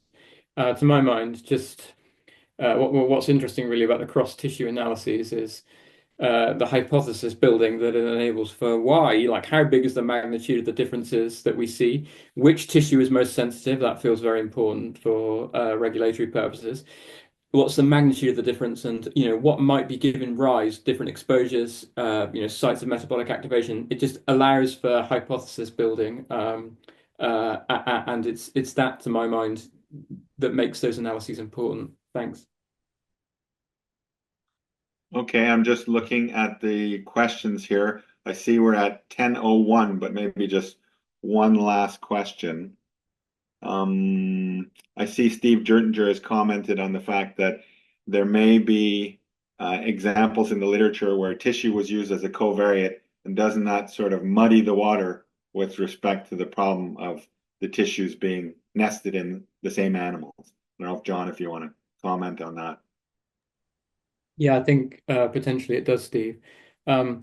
It's it's unlikely that those analyses are completely confounded, but it may be that the confidence intervals are slightly overly optimistic, and so we should take that into account. And I think as the BMD approach moves forward, it's knowing about these things. It's maintaining this communication from scientists developing the dose response analysis tools right through to how we apply those as experimentalists. So yeah. Thanks, John. I noticed a comment that just popped up saying, "Thank you for your session today. It was very informative and great." Well, there was another one that said, "Great talks." So on that note, maybe we'll wrap it up there. It's 10:02, and I know people often have a packed schedule where they need to move on to their next meeting. So I invite all of you to tune in tomorrow. We'll be moving on to part 2 of the course, where we'll show some real-time examples of data analyses using the web version of the PROST tool for BMD analysis. And Yeah. I see you've got your mic on, Guangchao. Did you want to add to that? No, I'm just my question, like what we're gonna do with the question that not answered. Good question. I'm not sure if they're conserved in some way. Maybe Rachel can elaborate on that. I do apologize for those of you who asked questions that we didn't get to. We can only get to so many. We left 45 minutes, which I think is a decent amount of time for question and answer. And we'll have tomorrow, at the end of the course, we'll have another 45 minutes for questions and answers. And those questions can pertain to any part of the course. So whether it's on the first day today or the second day, you're welcome to ask your questions. Maybe again, if we haven't had a chance to get to them yet. Yeah, maybe, I wonder if it's just useful to copy the questions somewhere somehow. Yeah, because there's some question I just type some answer, but then there's a second part, so I couldn't finish. So yeah, but maybe we can keep the Zoom open for a few minutes, and people can continue to type answers. I don't know if Rachel, I see you have your mic on. If you want to I was just gonna say I'm happy to save them and see if we cover them tomorrow, and if not, we can go back to them during the meeting. Yeah, that would be great. And on that note, I think we're going to wrap it up for today, and welcome everyone to participate tomorrow. See you tomorrow, bright and early in Ottawa.